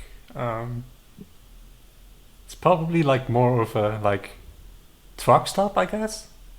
Like some, like there is gas station, but there's also like, I don't know, some like dining halls and stuff, and like, yeah, just stuff that is useful on a long trip to like just stop overnight or something. like when you're like a pit stop kind of on the interstate. Yeah. Where they've Right. got like a McDonald's attached or whatever. Space diner. Yeah, and with like a space bar. Oh, love a space bar. Very Oh. good. Also, I want My- to point out one thing in World 20, which is that this image of our spaceship is underneath. It just says, "Are they worshipped? Are they hunted? Are they scavenged and harvested?"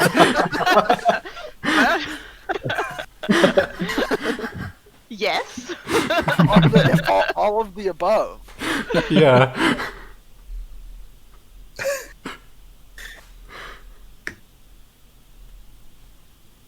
Okay. Yeah, now that we know. Well, did we answer? Oh, yeah. Is this a pit stop or are we frequent visitors? It probably. I kind of like the idea of being regulars at some weird Yeah. middle of space bar. Yeah.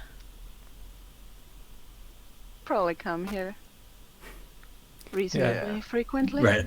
Like after a job, this is where we go. Yeah. Lots Maybe of this is people how we come get our through and jobs. stuff. Yeah.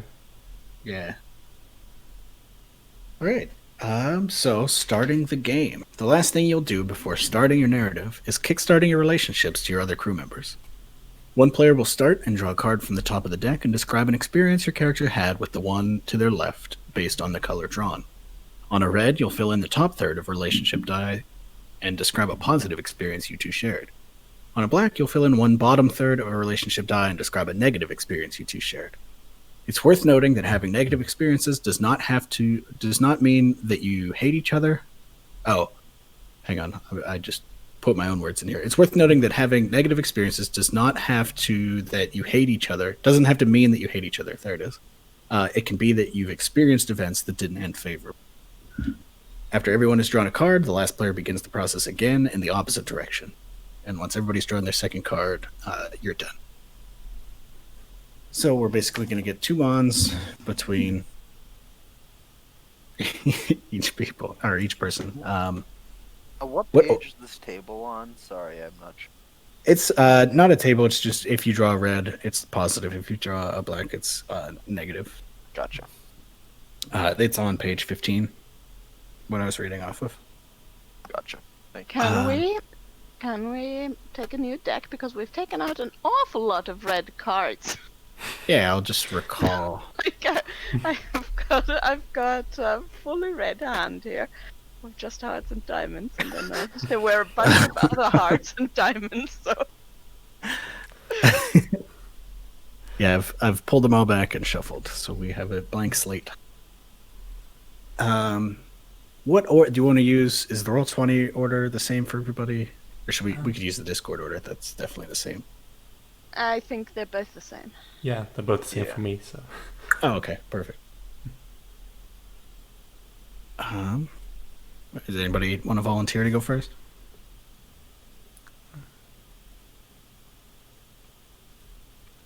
I can go first, I guess. Alright, draw a card. That is red. Positive Am I- experience. Yeah, am I to your left? Is that what we're saying? Yes. Cool. I think that counts in both the Roll20 and the Discords.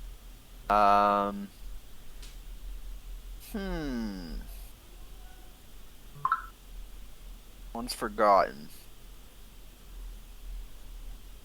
Positive experience we share.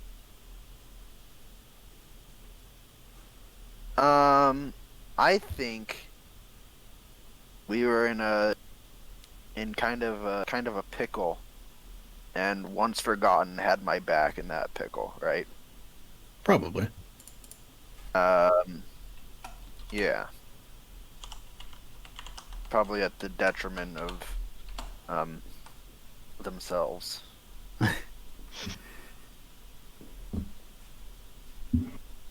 Cool. So I think we each will fill in on our sheets. Put my past. So to fill it in, you just a little drop down right next to each image.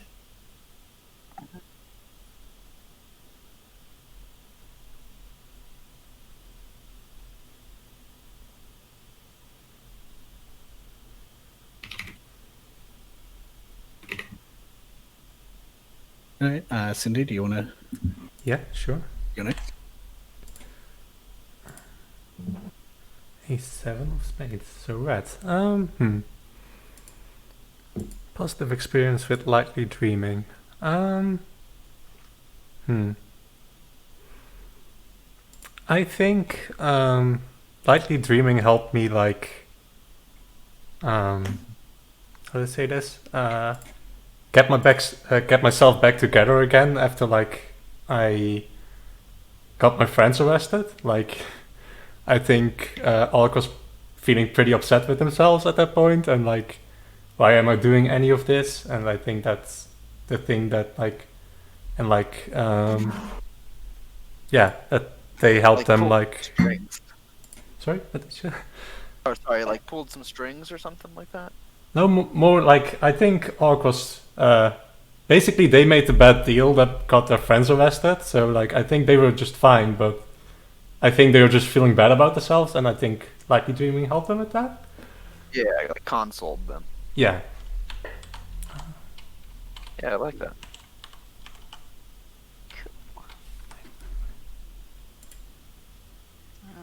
I have black. So this is my relationship with All Cops Are Bad, right? Yeah. Yeah, they are. Oh.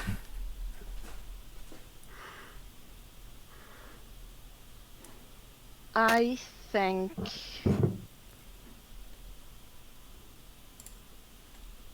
think I was the arresting officer.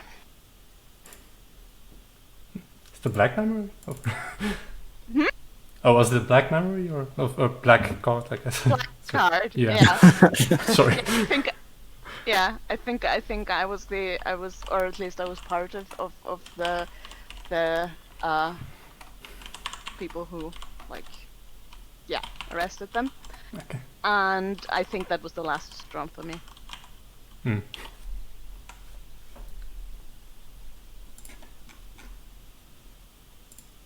All right. I think you draw another one to go to the right. Oh, but you yeah. haven't gone, Adam. No, I did. Oh, no, you're right. You're right. I have now drawn a... I draw a 9 of clubs, so this is a negative experience. With me. Yes, with... I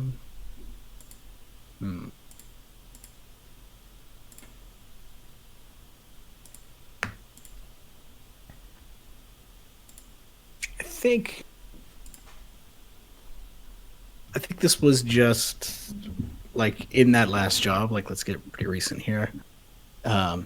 There was a moment where the two of us were like running from like doing some sort of evasive tactic against the space shark. I don't know what that means. But like we both did whatever the equivalent of tripping is. It like we tripped and fell over each other, and it was kind of a mess. So like no ill will. It just was a rough moment that I thought it was happening again. That will be one negative. All right, now I go a second time. Did the space sharks get us? I think we survived the encounter at least. Well, okay.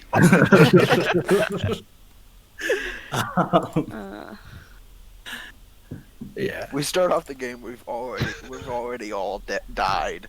Like that's how Once Forgotten Twice Lived died. that was the first life. Yeah. Introducing my new character, Once Forgotten, or Twice Forgotten, Thrice Lived. All right, I'm gonna draw a new one to go around the other way. And this is for lightly dreaming, right? So this is a positive. Mm-hmm. I mean, we got some momentum here. How about we tripped and you, like swooped in whatever way? So like this. I think I'm deciding here that I'm a recent addition to this crew. Yeah. And so like that last job was my first job. Okay. And Like maintain composure sort of thing. Well, like the sharks were about to get Lavender and I in some bad way, and you made that not happen. Yeah, I like that. Like I don't know if you had like shark spray.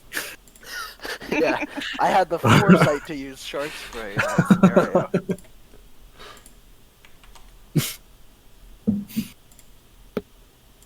Okay.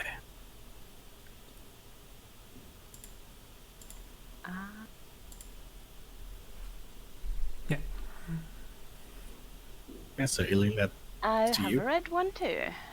Oh. So that is with Adam, right? Yes. Mhm. So with Once Forgotten Twice Lived.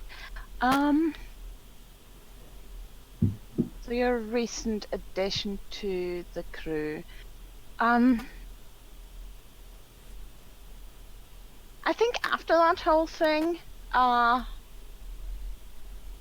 think we just had a, that's a sort of, woo, that was a shock, and I think then we just sat together long into the night and just talked. It was just a nice bonding moment. Yeah. Was it at this like pit stop bar that we're at? Yeah. Sharing like a drink or something. Mhm. Yeah, I do still have a meat brain, so I still need to eat a little bit, and like alcohol still works. Yeah, I haven't thought Probably about works this, a but I'm lot better sure. if it's only your brain, right? Like, Yeah. Right. Yeah, I definitely have to. I definitely have to dilute it a little bit because there's no bloodstream. I mean, this space bar serves a variety of species, so it probably has something for everyone. They pull Yeah, out for like sure. a little eyedropper, or they just drop little tiny spritzes on your tongue. I was kind of imagining I have like a mouth that is a blend. It's like a horrible blender, Ooh. oh my god. or like I'll put like a whole burger into it, and then a process occurs. So Is you it- can in calories. put the ingredient to a cocktail into your mouth and blend them and get a Right. cocktail. A process occurs. Is it like modeled after a space shark, the teeth and stuff? No. I didn't like space sharks. I like space sharks with blended teeth even less. I think we don't need to know. I don't want to think about what the mouth is no, like. no, fair. Fair. We had an intoxicating substance of our choice. Yes. Oh,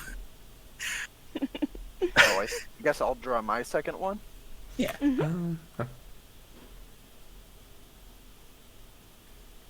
Okay. That is a black one with Alk. Isn't this one with... No, Oh, sorry, no, Oh. no.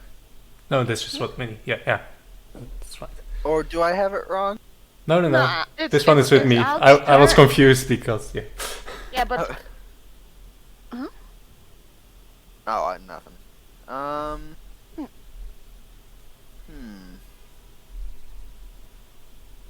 I think I'm trying to.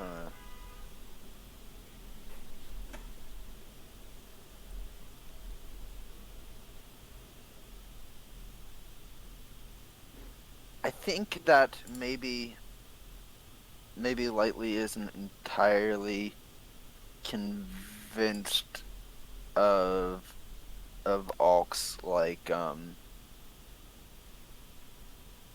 don't know. Genuinity? Is that a word? No, that's not a word. I think it is. What is the noun form of genuine? We can go with genuinity. Genuineness? Genuineness. Yeah. But I think there was an event where Lightly was just like, oh, where it was like, maybe this, maybe Alk's motivations aren't what we think they are. Oh no.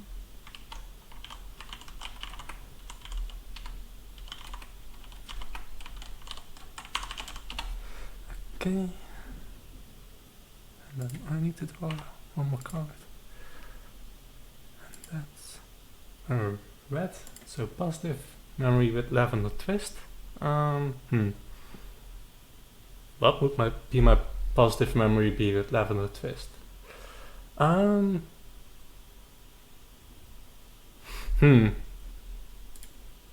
think what if after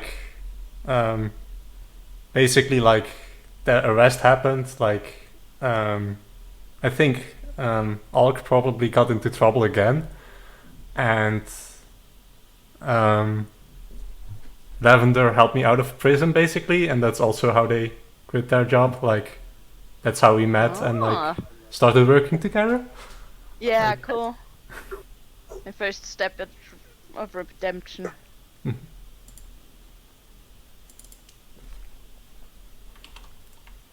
All right, cool. And then the final thing here is to decide our initial reputation with the Commonwealth and the allied constellation of Anger Borphus.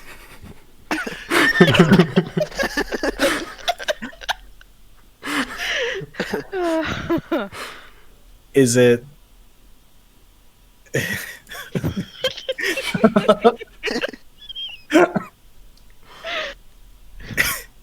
Is it positive, one step positive with ACAB and one step negative with the Commonwealth? Is that the obvious thing? Do we need to think hard on Yeah. No, I think yeah. that sounds right. this? Okay, I'll just mark these off. Oh wait, wrong way.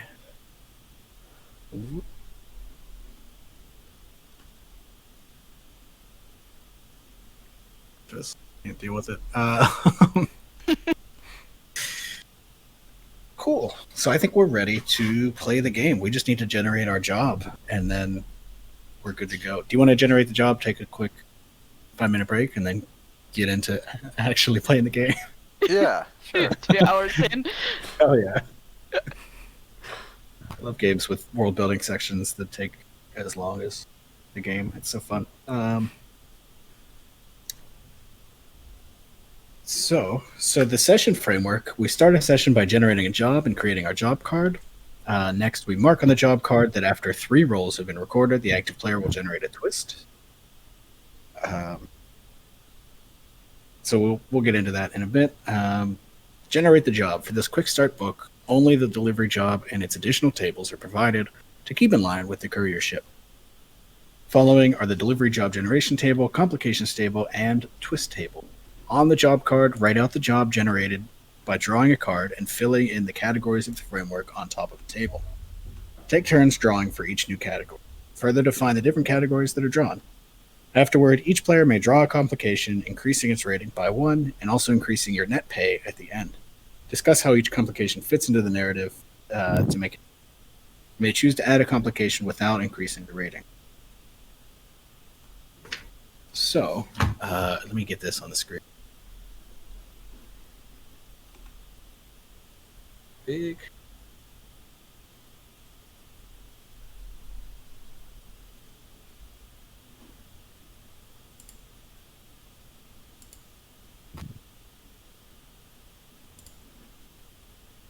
Details in the chat. Apologizing for saying that the quick play is a lot of world building, as if that's a No, good thing. Yeah, that's a good thing. it's an excellent Yeah, it's thing. very good. Job.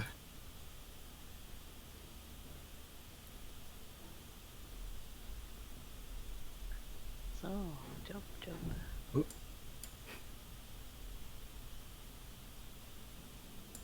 All right, I'm just gonna bring all these cards back because why not? So, and I've hid all my note cards.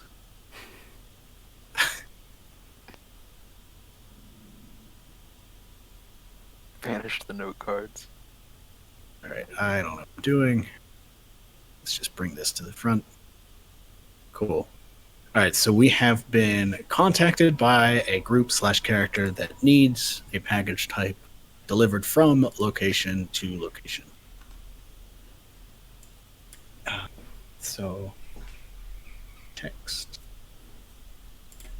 Does somebody want to draw a card for the group/character? Draw. Yeah, I can if you want to do that. Odd diamonds. 5 diamonds. That is a rebel informant. Cool.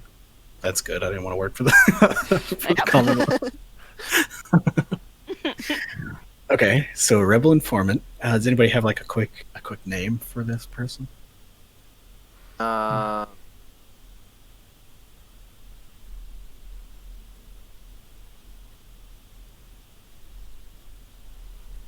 ACAB1312. Yes. Just another. Ace for short. All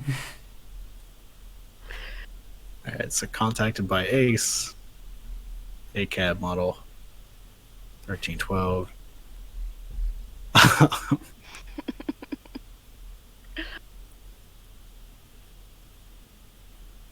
That needs package type. Here, I could draw for that.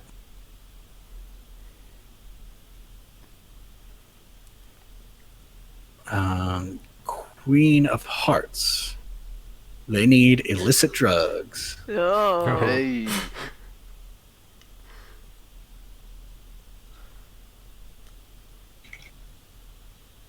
Somebody want to draw for the from location?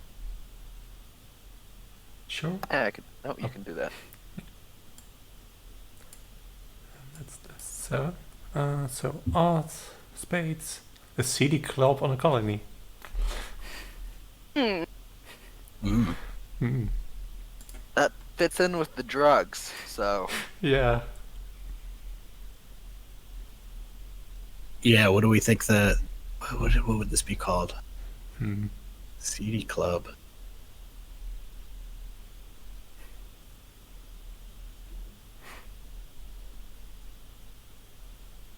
could be like the last stop or something.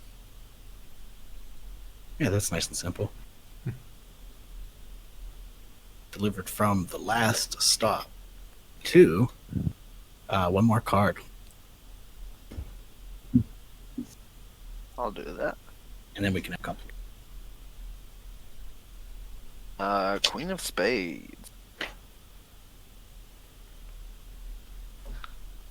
Oh.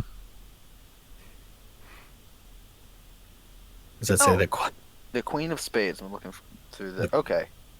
The Quadrilicon Institute? Hmm. No, Spades is the Morningstar Casino. Oh. Isn't it? Oh, yeah, it is. Oh, It's even Space better. Casino. Oh man. Oh my god. I initially checked the Ace and it was Rebellion headquarters, but Morningstar Casino. Look, you've got to finance your rebellion somehow. It's true. Yeah. Yeah.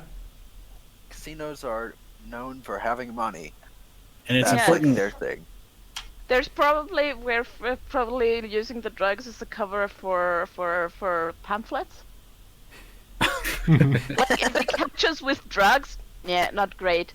If they catch us with pamphlets, it's heads off. So, Yeah, that's fair. Yeah. possible cover.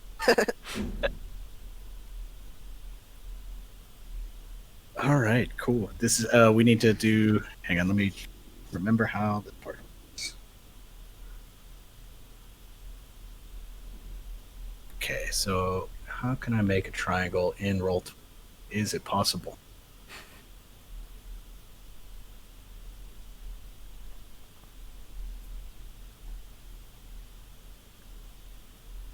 Yeah, kind of.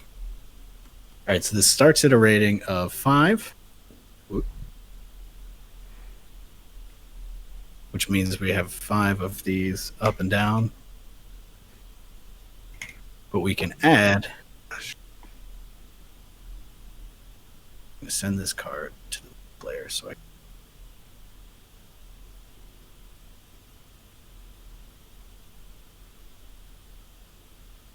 If anybody wants to add a complication, we can each draw for a complication.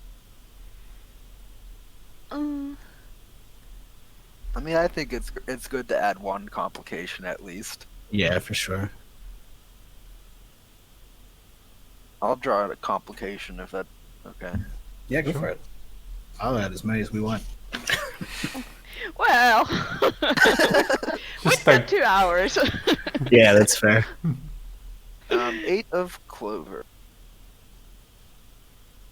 So That an 8. is- Contact requires coming along for the job. oh we my better god. bring Ace with us. That just sounds great, honestly. Yeah. Very good. All right. Do you want to do one more complication? Oh, go on. Go on.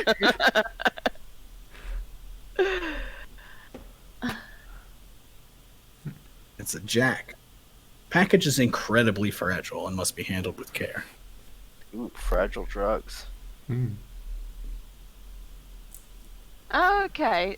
Vidicia is saying they don't have to add more steps. They can be there for fun flavor, which is excellent, and I'm all for that. Yeah, actually, let's leave it at 7 then, just because of the time. Uh-huh.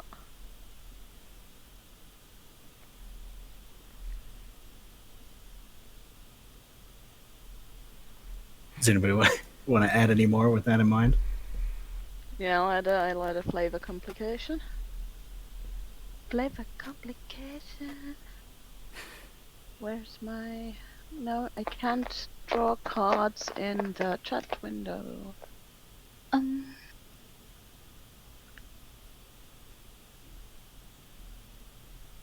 That is a 5 of clubs.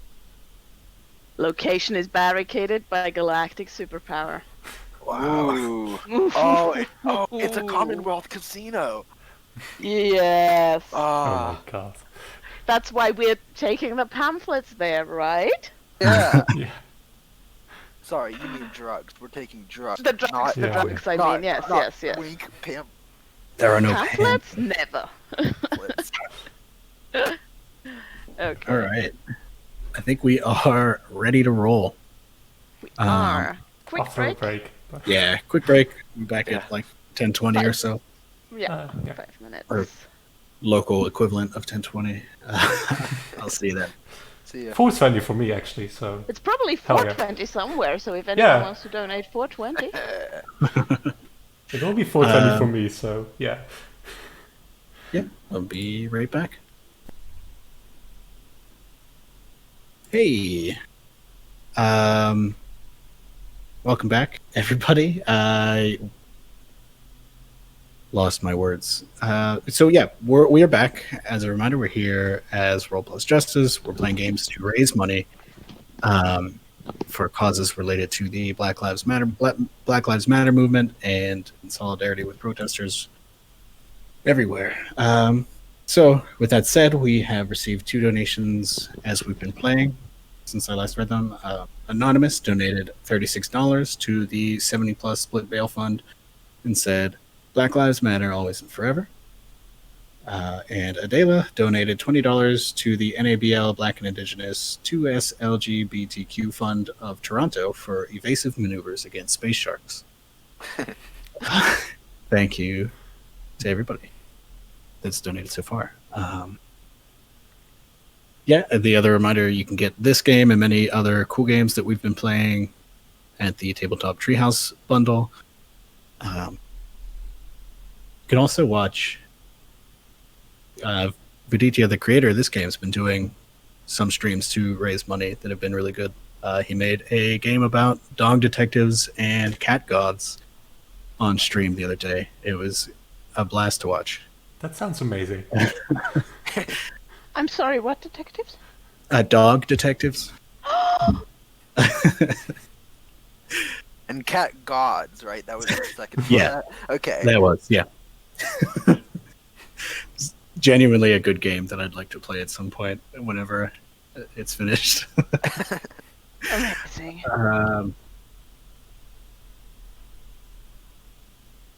Yeah, you want to play this game?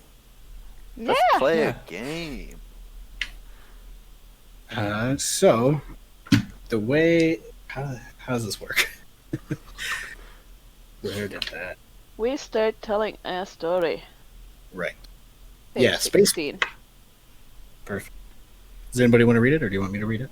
Oh, are we supposed to roll on twist table, or does that come? That will come in a little bit whenever we On get to the third. thing, I think. Gotcha. Yeah. The third scene will that person will draw a twist secretly. I can read if you want. Yeah, go for it. Space Between Stars uses cycles where every player will be the active player. The active player starts their turn by establishing or expanding a scene and sets a goal for what they want to accomplish. You may either start a new scene, establish, or continue from where the last active player left off, expand. Continue the narrative through descriptions or dialogue. Next, the active player chooses to either start a thread or push forward. Starting a thread means you're taking the story to a point where you either establish a new character, group, location, event, or conflict. No dice are rolled when starting a thread. You are establishing a new element to the narrative for everyone to collaborate on. Read about the process of creating a thread below. We'll do that when we get there. When you push forward, you are pooling together your skills, resources, and the other players to try and overcome a conflict. This is when dice are rolled, and you build a player dice pool that is rolled against a difficulty pool. Read about pushing forward and dice outcomes later. The player who's building the dice pool can add dice from any of their aspects, not just one, and are the only one who can add hindrance dice. This way I'm not quite sure. The aspects, are they the loyalties?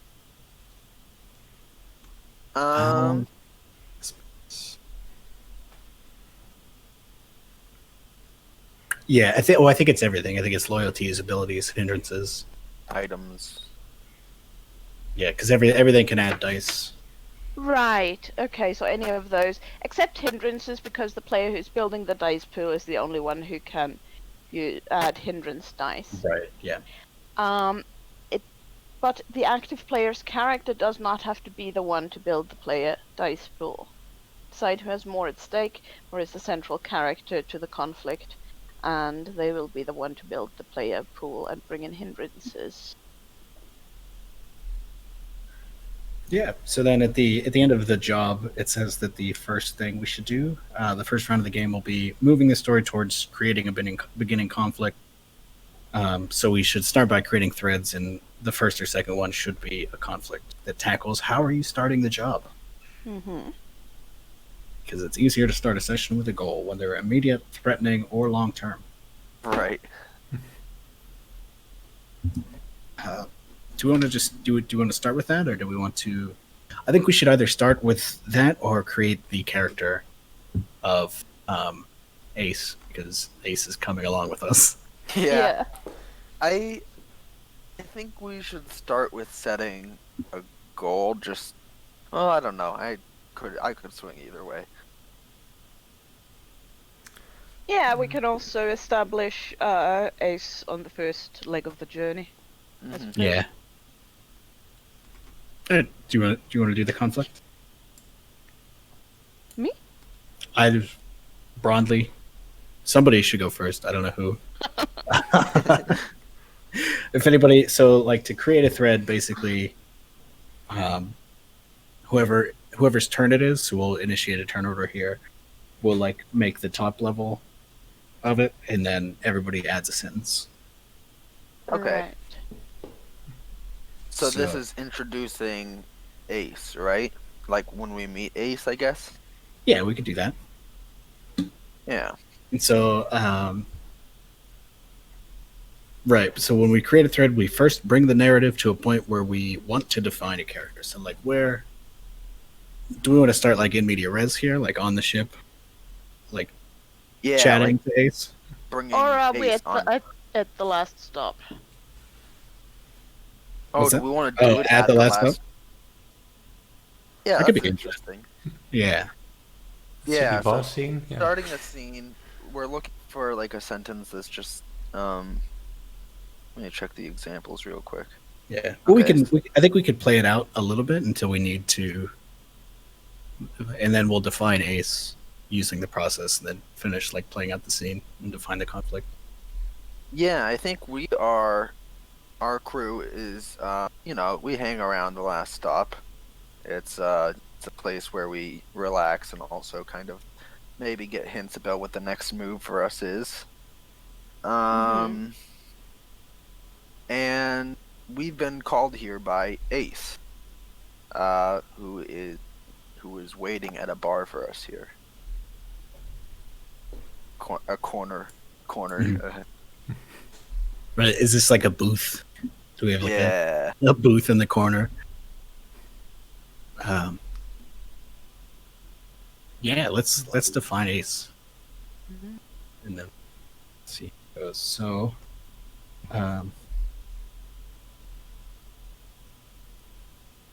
grab an index card and write on top which category we're creating. So I'm going to write the word character at the top of this index card.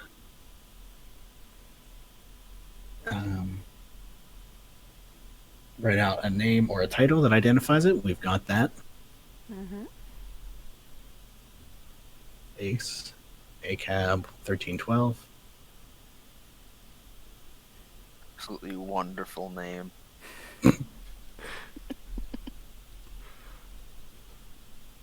Can't type. All right, and then write down a short sentence bullet point of an aspect of this thread to allow everyone a better picture of what you want to establish. So, as the active player,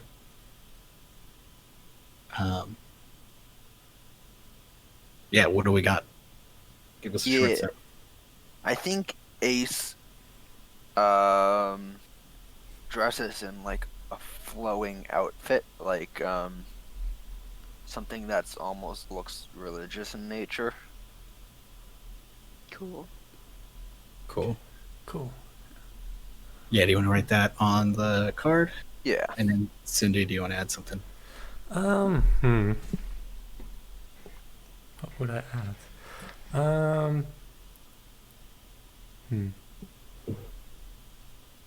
I think you established the robot, right? I think so.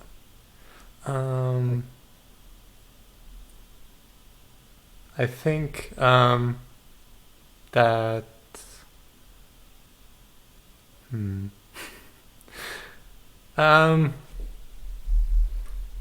I think their like face is like how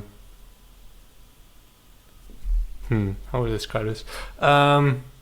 Basically like a long cylinder, but like the end of the cylinder can like open up as a mouth.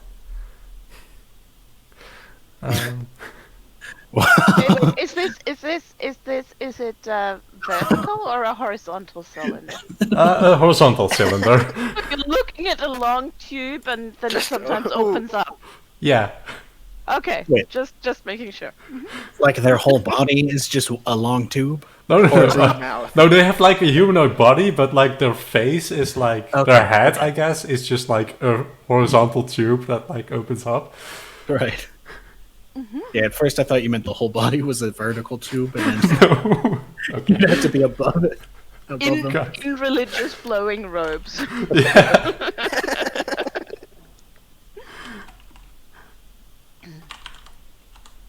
Okay. Elite, do you have one?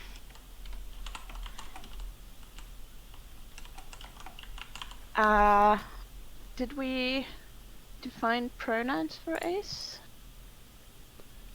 I don't think we did we? I don't Not think so. yet. No.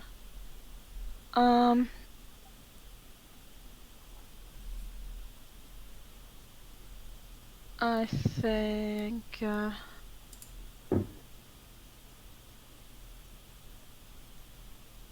they them. Maybe? Cool. Yeah. Rad. And they don't like like to talk about it, but they are terrified of space sharks. Oh my god. I get that. All right, and then I will add that they speak. Their speaking voice is a little bit too loud and monotone, and they cannot make it quieter. There is no inside voice, or maybe Right. this is the inside voice. Right. It's an inside of the tube voice. There's just so much you can do. It's just the shape of the tube that like amplifies like the voice. So Right. It's worse when they try to whisper. you just Alright. like hear the reverb in tone with the voice, so it's like oh. So once every player at the table has had a chance to read the full thread out loud and place it on the table so everyone can see and continue the scene until it's resolved its purpose. And I think the purpose is introducing Ace, right? Mm-hmm. So Yeah. as a reminder, they dress in religion-adjacent clothes. Their head is a horizontal tube that opens up to speak and eat. I didn't catch the eat part. Oh, yeah, of course. They're terrified of space sharks, and they're a little too loud and monotone. So I think we sit down, we're directed to this booth. Mm. Yeah, I don't think I don't think Ace is partaking in any beverages or beverage-like things. Right. Okay. Yeah, they're just sitting there in all these clothes, and I think we sit down and they go, "Are you the ones that are taking the package?" Yes. Think I don't think that Lightly has met Ace before and was not quite expecting them to have a voice like this. And they're like, yes, but I would rather prefer to keep this on the down low. Yes, of course. Discretion is very important. I will be coming along. Are you The journey will be dangerous, and I need to see that it happens successfully. You don't trust us. What? You don't trust us. I don't understand.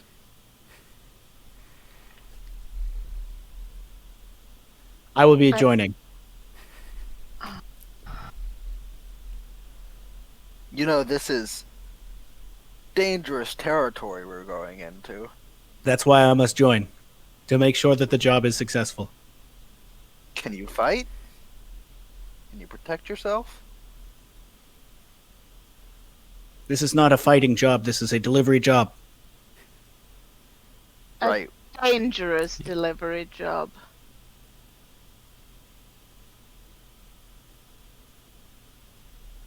Yes. That is why I'll be joining. My name is ACAB1312. Call me Ace. What can the Very well. constellations provide us with for this job? What's our reward? Much pay. This is very important. Also Well, very that's dangerous. all I need to hear. You could you could say 7 challenges worth of pay. Ooh. That's the unit of currency is Right. challenges. Yeah. I think Lavender does the sort of. There's a sort of bright yellow sparks that glow and then disappear, and that's is her equivalent of shrugging. And I think Once Forgotten just kind of has a bemused facial expression the whole time.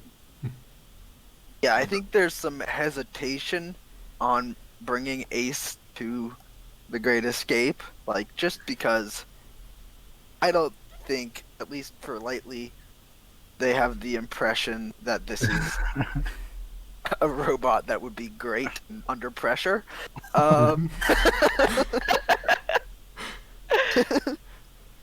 But yeah, we're invited onto the ship, so.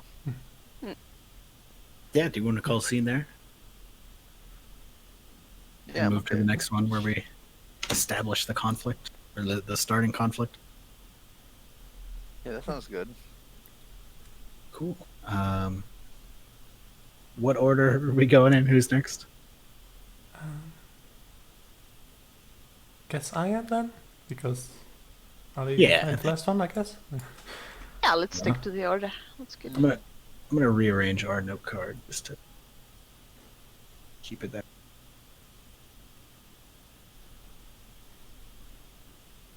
Yeah. All right, so yeah, you should start a conflict here. So I don't know if you want to set the scene and then there's a whole universe of things that you could throw in our way here. Yeah.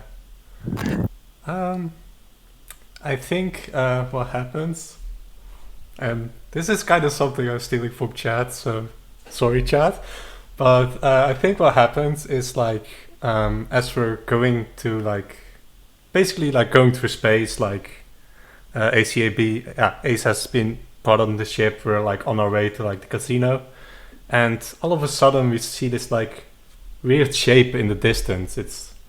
And like as we come closer and closer, what we realize that this is a very large group of sharks, and they're not just swimming in any pattern; they're swimming in the pattern of a tornado.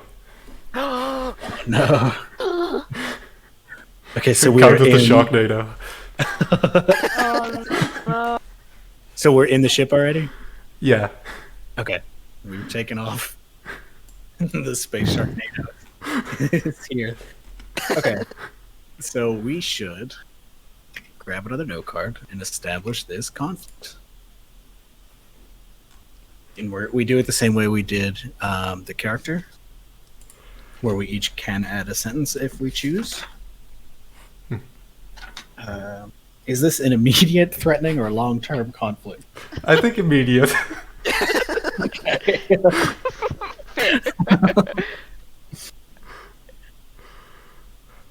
The Sharknado is very immediate. Yeah.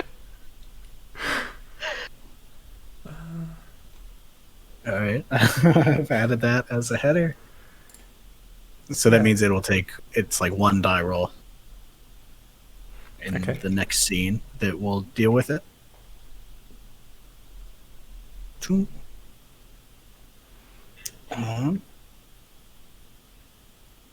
Okay, you would decide that when it comes back to you, but I think it's going to be immediate, right? Oh, okay. Yeah. And then Ilya, if you want to add a sentence, we can go around.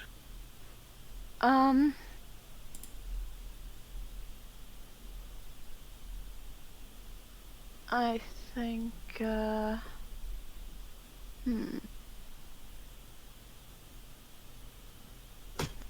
Not only is it shaped like a tornado, it's moving faster than anything, or than we've ever seen sharks move before.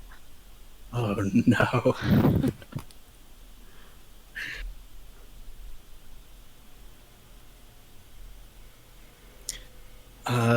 So it's a Sharknado. It's moving faster than we've ever seen sharks move.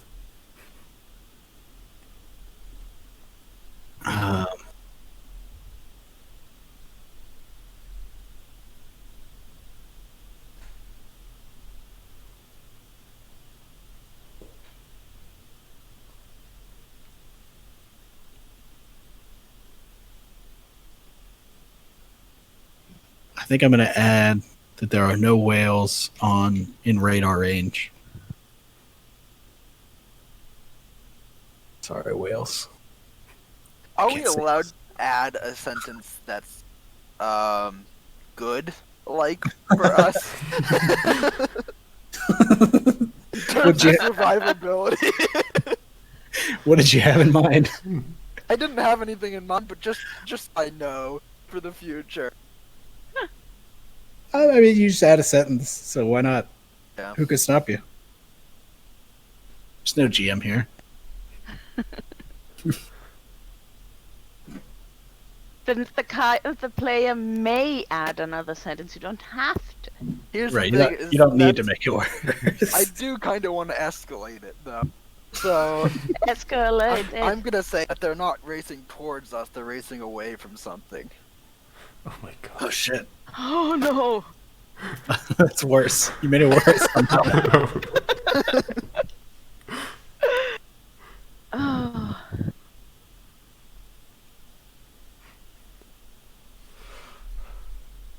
All right. Mhm. So we're on the ship and we see this Sharknado like racing away from something. Is it still I think we vaguely have- towards us? I think we have one more yeah, it's towards us, but they aren't. It's not like us that they're locked on to. Right. We just happen to be in their way. Mm. And yeah, I think I'm wherever I am. Did What we do I do usually do? What's Sorry, that? did we do one more sentence? Did somebody not get a sentence on the card? I didn't do one because, yeah, like, guess I defined that thing, so there were a few descriptions in there already, but... Oh, okay. Yeah, I think it's because you Yeah. And we had established Sharknado. That was the first yeah. one. Yeah. Okay, I see. Yeah, Right, we already had a sort of as a character. I guess that's why we all defined an aspect there. Mm-hmm. Which, I mean, we could tack more on here if we wanted to. Who could stop us? That's a danger to us. Let's try to survive this. Since I made my title on the ship Watchful Eye, I think I am like in some section of the ship. It's probably the top deck. Here, let me bring the spaceship to the front. In my mind, this thing moves sideways. I don't know why. Yeah, I was also imagining that when it's at the top of the ship. Like it's a crow's nest up there, like... Right. Yeah. Very good. So I think I'm on top. In space, there's no top, so that it's mostly meaningless. But like, Yeah. I'm up there. That's where like the radar and whatever other scanners are. I don't know if anybody else is in there, but I radio the ship like, "Hello, we've got a big. This is a situation. Oh God. Oh no." That's the moment that like lightly looks out the window. We just get the shot of just how enormous this Sharknado of sharks is. Where you look up at the big porthole window. Yeah, I think Lavender's been on the whale observation deck because there haven't been any whales around lately, and and just also looks in that direction, and then just drops everything and runs into the Sharkly lab. What did we call it? The Sharkly Biolab?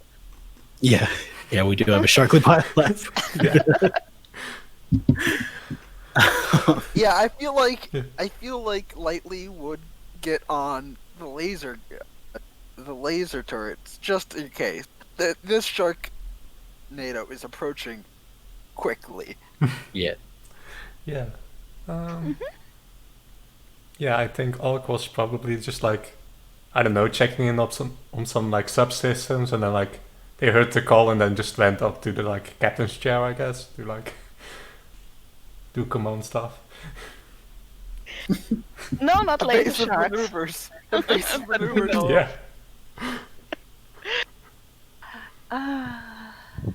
Do we want to like game wise switch to Illy's turn, and then we can? I assume you're going to push forward here and not add more garbage to us, but that's up to you. Yeah, no, I would push forward here. I think, everyone gets to their various stations. Yeah, what are you doing in the biolab? I'm gathering all the whale snacks. I've been rationing them out because I shouldn't just use them for when I want to see a whale. But we've definitely got them there for emergency, so I come out with the whale bait and start. I think we have those sort of like porthole cannon type things where I can just put some whale bait in it and fire it out.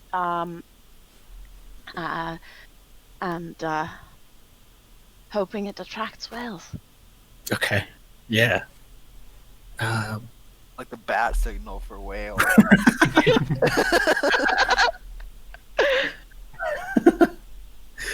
Hopefully they're quick because there's. Yeah. I think I called out like, if you're reporting that on the radio, that like that's what you're up to. I'm looking at the the scanners. There are no whales. There are no whales anywhere near us. Don't I know it? Oh, this is going to be a rough one. Scratches her arm. Who's on the like controls of the ship? I think that would be Alk, because yeah, captain or commander. Yeah, I guess Alk is Okay. also on like, controlling, I guess. Yeah. Do you want to move us away from this? What's the plan here, Captain?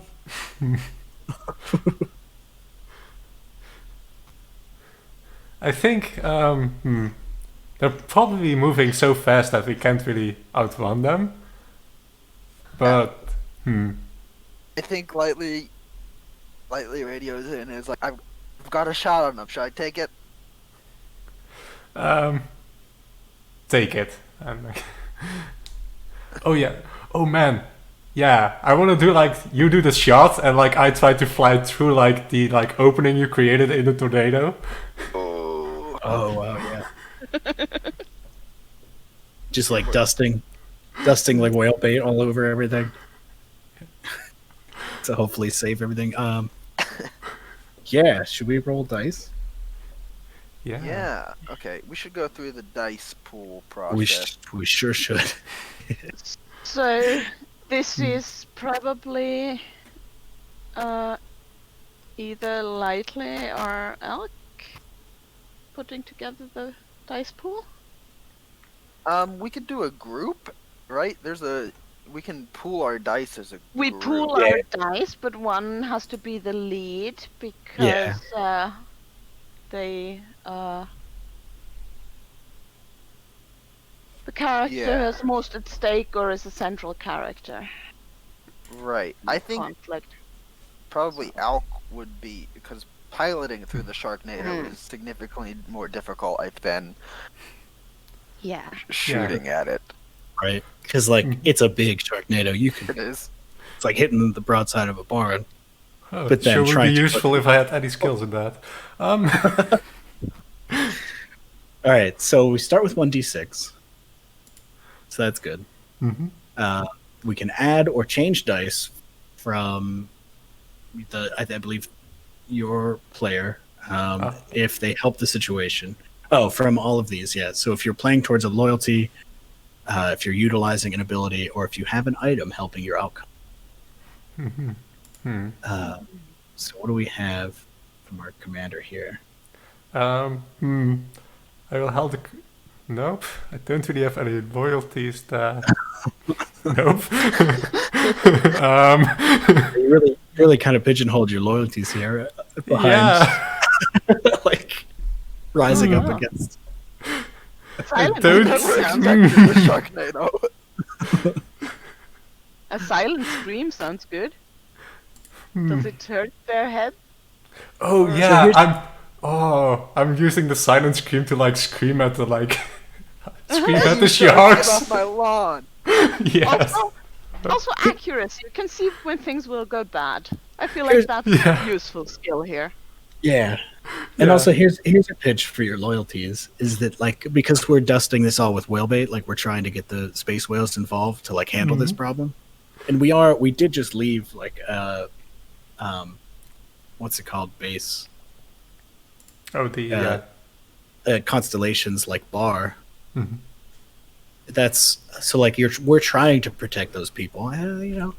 Yeah. Okay. Yeah. So let's see. That's 3 dice then, because it's 1 loyalty, 1 ability and accuracy, and then 1 item. So yeah, I think so. And that's 4 dice. I think I'll add the amplifier. You can probably couple that with your silent scream. Do our loyal... Sorry. Do our loyalties, or do we just add items? I can ask to bring in crew members if they accept to be brought in at 1d8 per filled relationship stage, and this crew member can add or change dice if it is helping from either playing towards a loyalty, using an ability, or basically the same things. So you can all add 1d8, I guess. Yeah, we can add a d6. We can add a d8 if this wasn't our first thing, like if our things were filled. But then we can add whatever dice for our abilities or loyalties. I'm going to add, since I'm being the watchful eye and I have the loyalty, I'll go after the systems of the Commonwealth that allow for ships to travel around unprotected. I think I'm going to add that loyalty because this is specifically anti-shark action. Yeah. Anti-Shaw.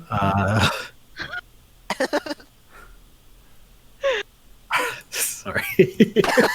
So, Um, so are you? Yeah, so that's one. That's a D6. Okay. An extra d6. Yeah. So I don't know how many you're at now. I'm So at what 5d6. Cool. what should I do about the shooting sharks thing? I mean, that would probably be accuracy, right? To Yeah, if add you. the ability.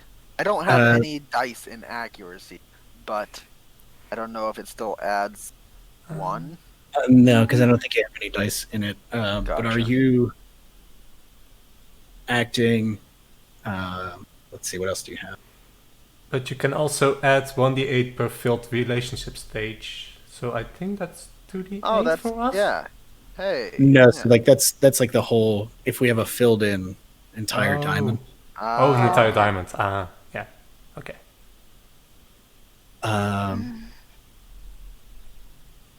Yeah. I kind Are of you- pictured are you- my whole. I mean, Are not you- dying is, in my opinion, the luxury we deserve. Yeah, that's what I was gonna. That's what I was gonna say. Yeah. Yeah, that's part of it. Yeah, that's fair. You can't have luxury if you don't have alive. Yeah. Yeah. The luxury of life. This is at Yeah. 6. Yeah, I'm going to add talk when I can, shoot when I must. Nice. And I think can I use my item? It says you spend 1 foresight if you are using an item. I'm not sure where foresight is. Do I have It's- foresight? That is the one part I'm a little not sure. It's the thing on the left. I think we all start with 1.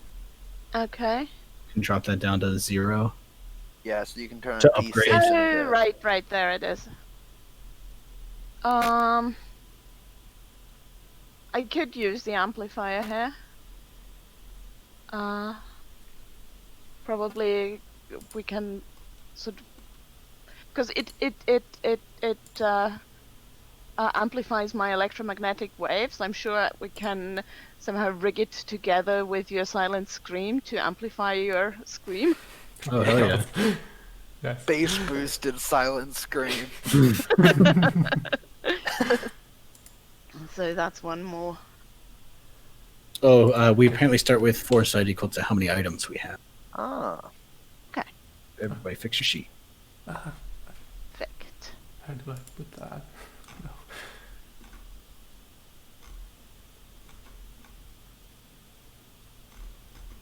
Wait.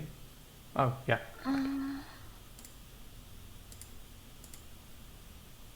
All right. So that what are we at? 5 or 5d6 and a d8. Is that right?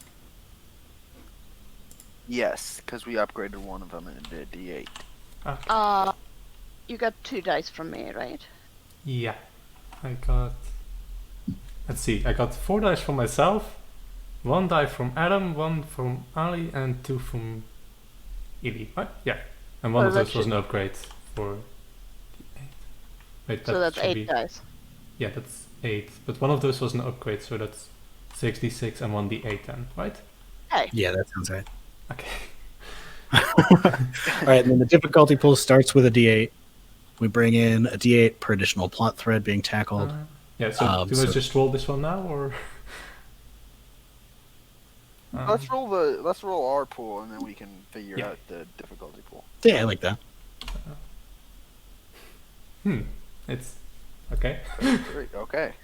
And don't look at what we got because you should decide if you want to bring in any hindrances. Oh. Ooh. Oh. Okay. Just Oh. just pretend you didn't see it, or Okay. it doesn't matter. Whatever. Okay, so the difficulty pool starts with a d8. Bring in a d8 per additional plot thread. So I think we're at 2 d8s because we're tackling the conflict. And then if you want, you can add up to 4d8 if you want to bring in a hindrance from your sheet, which will let you buy dice later, essentially. So, what are your... Anybody got their reservations about blowing through a bunch of space sharks? Blast him. Or do we want to just roll the 2d8 here? Yeah, I did kind of pigeonhole myself into Commonwealth and not Sharks, unfortunately. Yeah, same. All right, yeah, let's just go against 2d8, which is good because that means we'll probably succeed. Yeah, I think that means we absolutely have to succeed. Yeah. Not wrong. Honestly, Right. I hope so. Oh, well, they did roll really well, though. The Sharks did Yeah. do a really great roll. What a great phrase, the Sharks. All right.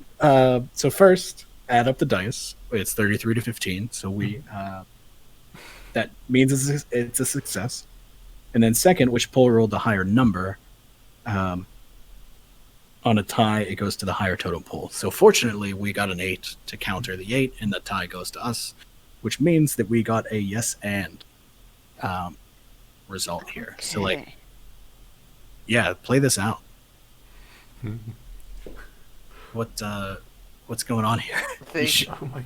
I think we get lightly takes the shot and the pew and the like laser blasts out the. I don't know where the front of our ship is because, but wherever the laser comes out of, probably like one. Maybe of the these- laser just can like rotate around the entire ship, like. Yeah. I think it's the hole in the middle, like it's Oh, between the man. first and second Ooh. level, and that just rotates. That's like a sort of round glass compartment that rotates along with the laser, and you can just shoot anywhere. Yeah, that's rad. Yeah, just like a bright green sci-fi laser blast out of the rotating bit there, and just like kind of it's a little opening for us. The sharks kind of like just float backwards like slowly in that area. Yeah. Hell yeah. And then like as we're drifting away, I mean I don't know what they're running from yet. We can get to that when we get to it. But do we see like I think I see on my scanner like, oh, there are a couple of whales approaching from all directions. I think the bait is working. Bring in the cavalry. As we like look back at the Sharknado still continuing on but with a hole in it, probably starting to disperse a little bit. Like a tornado. Ecstatic. That's terrifying. Do we hear like a whale song in the distance as they're approaching? Oh yeah, that's good. Mhm.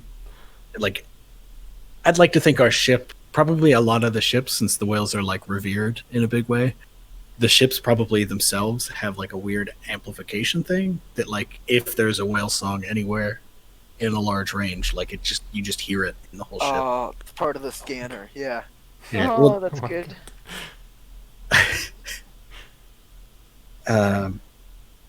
Yeah, so the dice pull outcome succeeded, and then so if we brought in crew, everybody should check the top notch of their relationship with. What's the name again? Oh, it's... All corps are bad. Yep.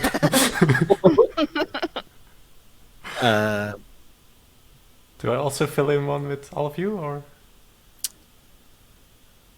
Yeah, all crew involved all crew involved fill in a notch. So I think yes, Okay. since we all. Do we So- take? Do we all take one with each other then? I think it's just with the person that rolled, Right. Gotcha. but I think so. And then finally, I think that is it. I think we can move on to the next turn.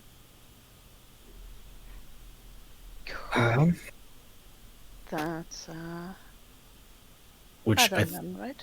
yeah, so I think we mark this conflict with a top one, and then we also mark the first tick of the job. Hey. How's Ace doing? I think Ace. Do you think Ace expected a Sharknado like almost immediately? Like, I don't think anyone expected a Sharknado. Right, on any time scale. I don't think anybody expected one.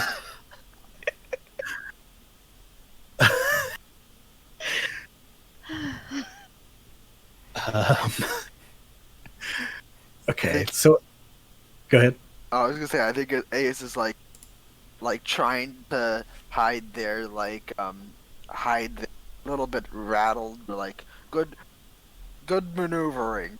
I can't do the voice like you can, but It's excellent that I chose you for the job. yeah.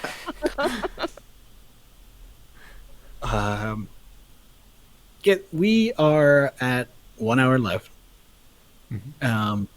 So I think do you want to jump to?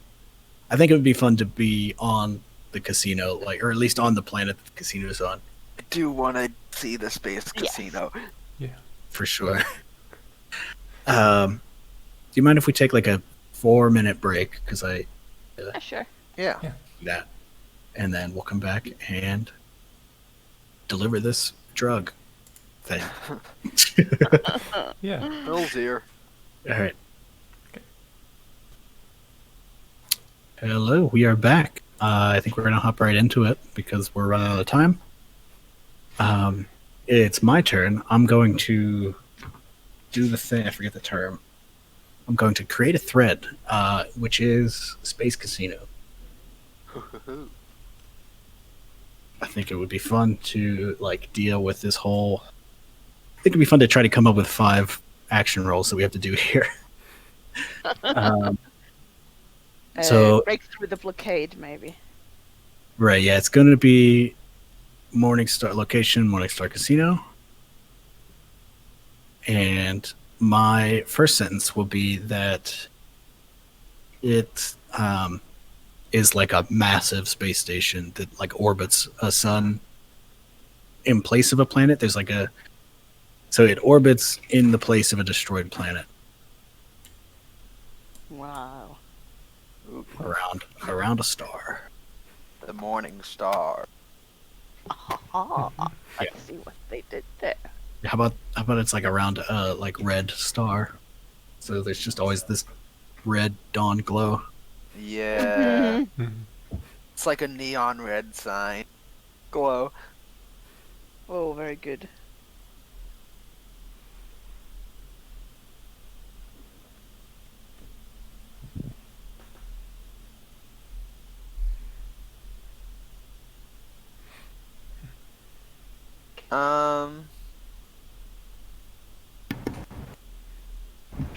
Should I add something to this location here? Mhm. I'm going to say that it does. Actually, wait. If somebody else wants to go first, I need to think about something better. I think a thing that it does is they have created some kind of mechanism that the same side of the casino is always pointing at the sun, so it's always the same time, which is very casino-ish. Ooh. And it's probably also that the top floors are all the luxury suites and stuff, and maybe some of the casino floor is there and for the high rollers and stuff, and then then further down is where the service people are and the cheaper apartments and stuff. Yeah, so it's tidally locked. Yeah. I'm going to say that when we arrive, there's live music that's playing, like a concert. Ooh. I have no idea if I spelled tidally wrong or not, but whatever. Hey, we know what you mean. Yeah.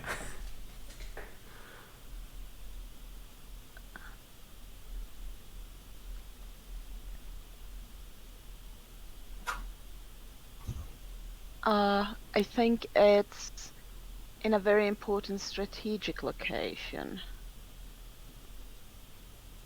And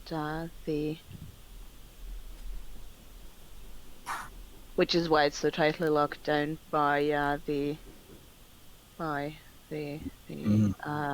Commonwealth, but why there's also probably not insignificant rebel force in there.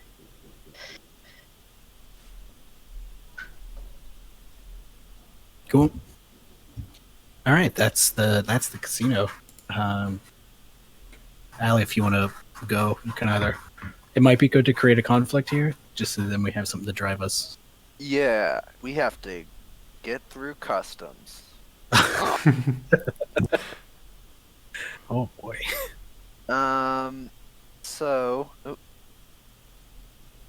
So can I get another, or do I make another card for that? Yeah, here, let me drag you one down. Just start wrapping it around. Yeah. Conflict.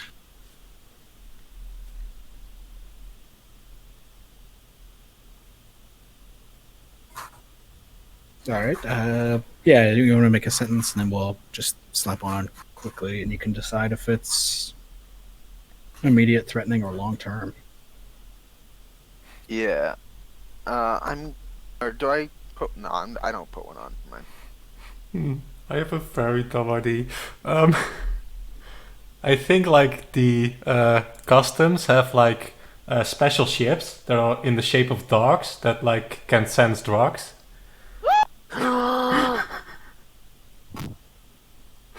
Um, yeah, that's my idea. Oh, Vidya mentions in the chat that if we want to speed it up, we can draw twist now to have a hanger.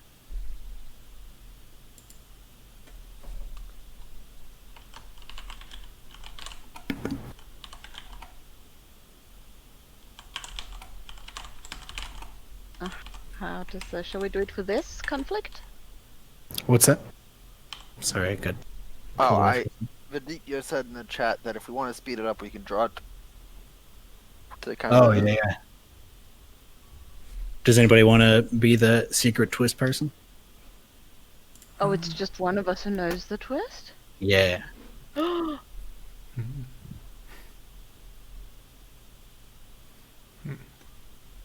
I mean, sure, but Go for it.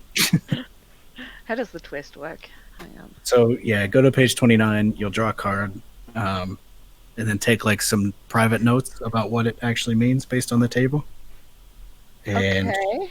spring it on us whenever relevant. Oh no. Do I want to do this? Does anyone else? I can do it. I mean, if nobody else wants to. Yeah, go ahead.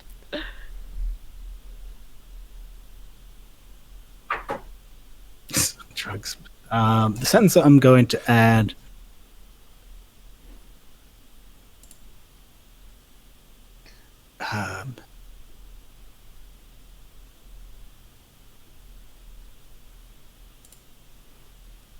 Is that they make you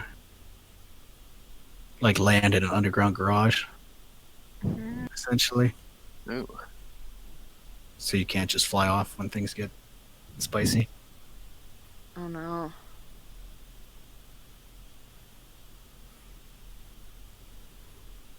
All right. Does anybody have anything else to add to that, or can we decide between me?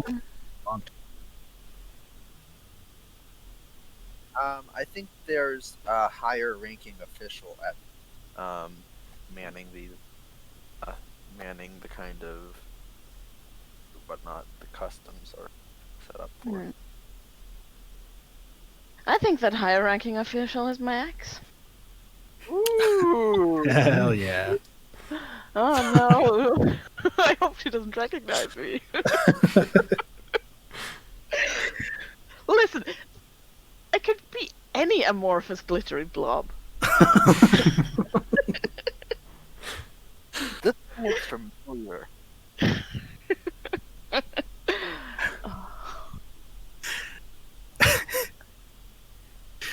All right.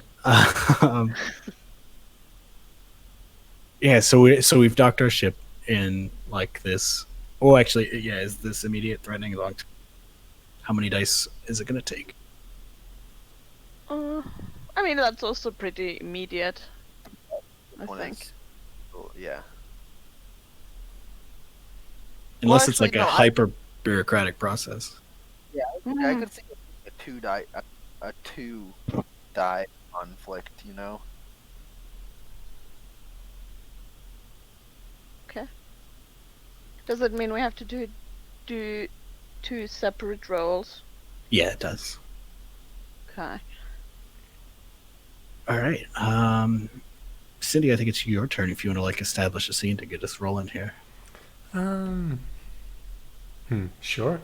I think what happens is like we basically land like in the underground garage, and yeah, like one of the like spaceship dock sniffing things comes by. Like yeah, one of the dock-shaped spaceships comes by and like basically stops at our ship and like the what would this look like? I think like the eyes of like the spaceship start like flashing red and like there's like this barking sound that comes out of it and like and I think like we're standing on the ground and all these like basically troopers come like storming towards our ship to like inspect, I guess.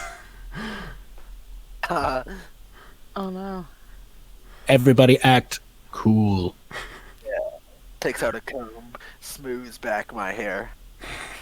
I think lightly steps out of the ship and looks at the approaching officers and is like, "Good evening. What can we help you with?"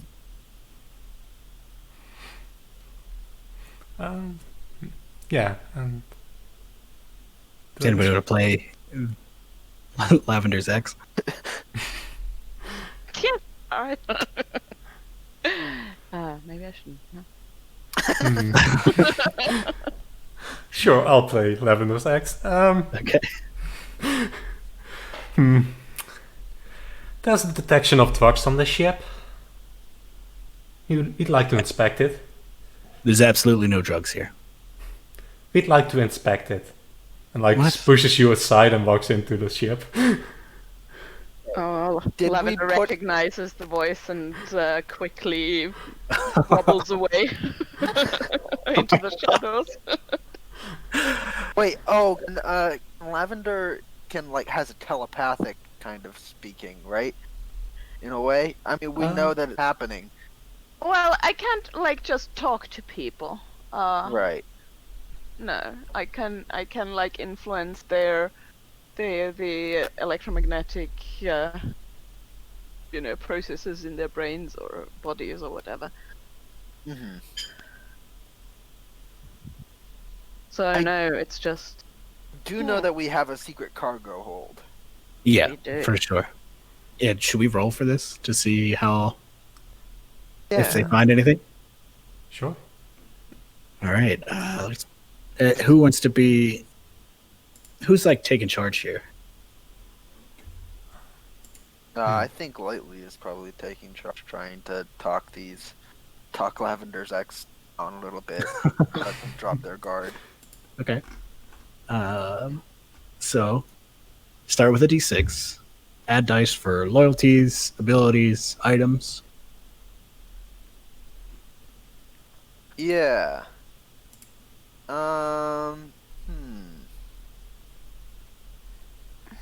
Have no sympathy for the Commonwealth. I kind of played against that one, huh? Oops. Uh-oh. I think that means I take a grief and I lock it. Yep. Wait. Oh, it is that. No, that's a hindrance. I forgot to. These sheets are wrong because I am sloppy. Oh, You only lock loyalties. So if you're not being restrained by money. right. Oh, okay. That's good. Because, yeah, That's your good. loyalty is that you'll provide your crewmates the luxury we deserve. Yeah. Is getting the cops off our tail part of that? I don't know. That seems like a stretch, maybe. I don't think it's acting against it. No. I don't know that. Yeah. I don't know that you get the die, but I don't think you have to take Yeah. grief for it. All right. We'll get the one. Yeah, this is the- presence, I assume. Right, and we'll get the 1d8 for the secret cargo hold. Oh, and I think Lightly is using their official badge to kind of say, Oh, yes. everything is good here. You don't have to. It's not important enough that you should waste your time here. Right. And in Okay. the meantime, Lavender is using her hacking ability to try to induce a malfunction in the sniffer dogs to make it seem like they just malfunctioned and detected something that's not here. Cool. So are we at? That's one from me. So Is that's that 3d6 or 2d6 and 2d8? I think. Yes. Just a point of clarification here. The systems die, we can use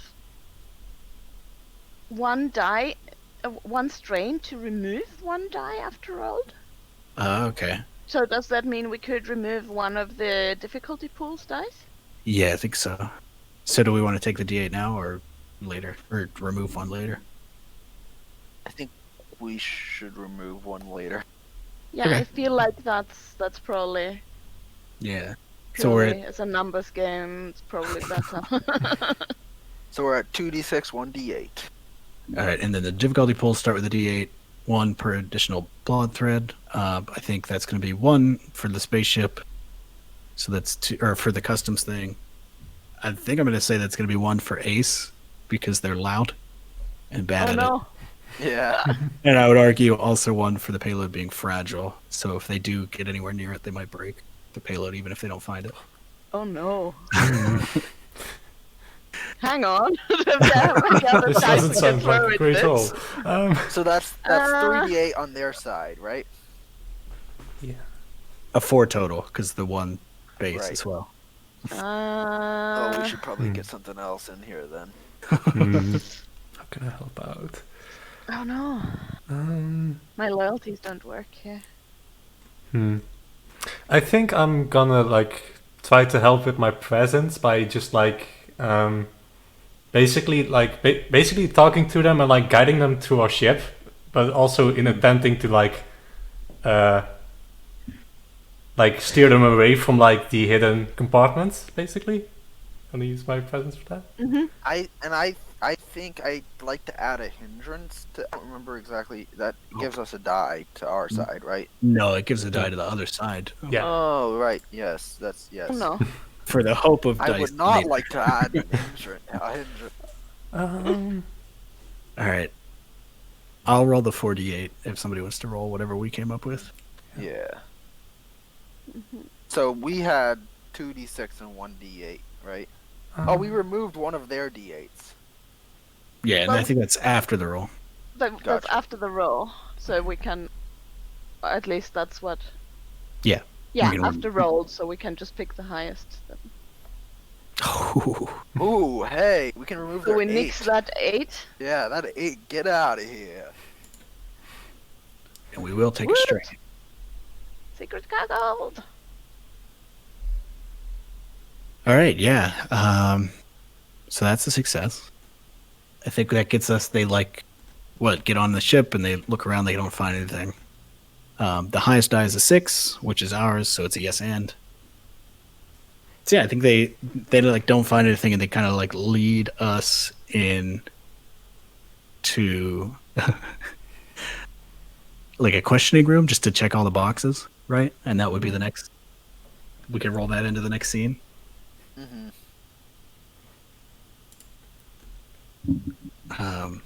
Do we think we're all being questioned separately here, or? No, I think that they have it more set up as a screening for people coming in, because there's casinos need imports and stuff.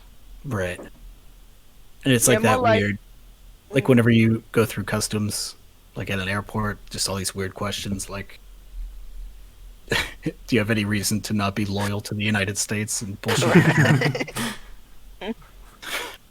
Ace is doing the robot equivalent of sweating. I think. I am very loyal to the Commonwealth.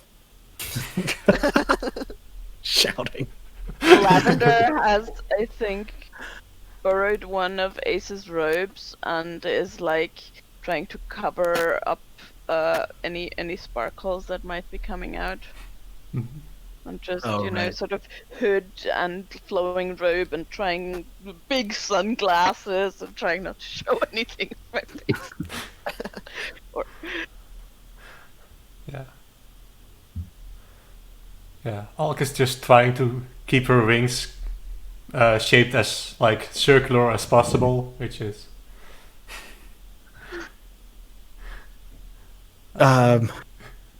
I think I need to have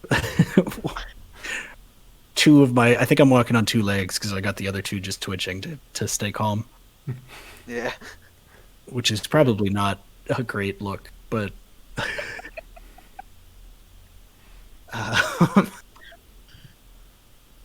Yeah, is this the second role? Is to like try to stay cool in the screening? Yeah, I think so. Who should take? I don't know who should take charge here. If you let me do it, I will add hindrances for the legs. So I don't know oh no. if that's what you want. I feel like might be. I like the idea of it being If lavender, 'cause lavender, because the X. yeah, that feels like the biggest thing here. Ah, Yes. Yeah, I'll definitely I will talk when I can and shoot when I must, with an emphasis on talking. Cool. I'm also going to.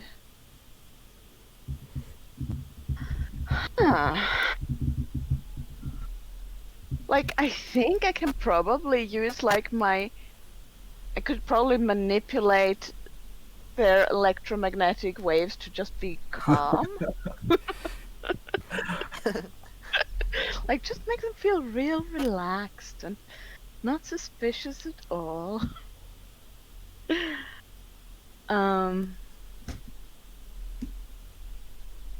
I can try. Lightly will try to use like the kind of goings on in the Commonwealth to establish that they are to be trusted by using yes. their intellect ability. Nice. Very good. I'm gonna help using the small flash drive behind my left back knee by like putting all of my memories that we have illegal things into that and then unplugging it so that I literally don't know.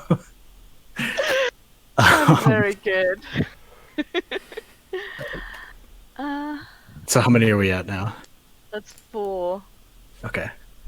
I mean, I could still also try to hack some kind of electronic systems, but that's a lot of multitasking. All right, and then difficulty, we're going to start with a D8. I think we should add one For the X. for the sure. customs. Yeah, I think if we didn't have a time limit, we would definitely have a card for the X. So we're at 3. I think, again, Ace is loud and bad at this. So we're at 4. I think that is all. So I think we're at 4. Oh no. What else can I do? So It's what was our dice pool? I think we're at 4, I think. well, yeah. So I'm upgrading a D8 because I'm using an item. Okay. So what we're at 3 and a D8, or is somebody else using an item? I could use my silent scream again, I guess. Like, I don't know how I would use it. I might as well use my official badge again because Yeah. I think Really I'm using just my came silent with it. scream to like basically like instruct people like, okay, be calm, it's fine. Just don't do this. Just focus on this, like to keep like people calm, like without being obvious about it, I guess. Yeah. So you can upgrade another 1d6 to a d8. All right. So it looks like we're at a D6 and 3 D8. I think. Okay. yeah. Anybody keeping track at home? Sorry if we are doing the math wrong. Yeah. I mean, also, Maybe I could take I will not leave anyone behind, because we could just totally either sell out Ace or leave them on the ship or something like that, tell them to stay there, but I'm like, no, I'm getting everyone through this, and it just gives me determination to play it cool. Hell yeah. Okay. So that's 2d6 and 3d8. That's right. Oh, Here's the two. holy sh! Oh no. I don't even... 2d6 plus... How do I... How do I... So you do /R space. Right, because I was 2d6. trying to do it with throw, so... /R 2d6 space plus Yeah, plus space. 3d8. Yep. Oh no! Oh no. Oh, it's bad. Oh Oh no! Oh, it's bad out here. All right, everybody take a negative with Lavender. Oh, did we do the? Yeah, Oh, I we guess I didn't don't know do if it that. matters, but we didn't do that for the last one. All right, yeah, I didn't help. So I did. Who Oh. wrote the previous one? That was Lightly, right? Yeah. I'm at 3 with you now. Lightly. Yay. Too All right. positive. Yeah, I think I just completely crumble under the pressure. I'm like, I've got my big sunglasses on and trying to hide the glow that's emanating from there. It is very pink, and trying to sort of modify my voice a bit and explain that we are a legitimate import-export business, and we have a delivery of the freshest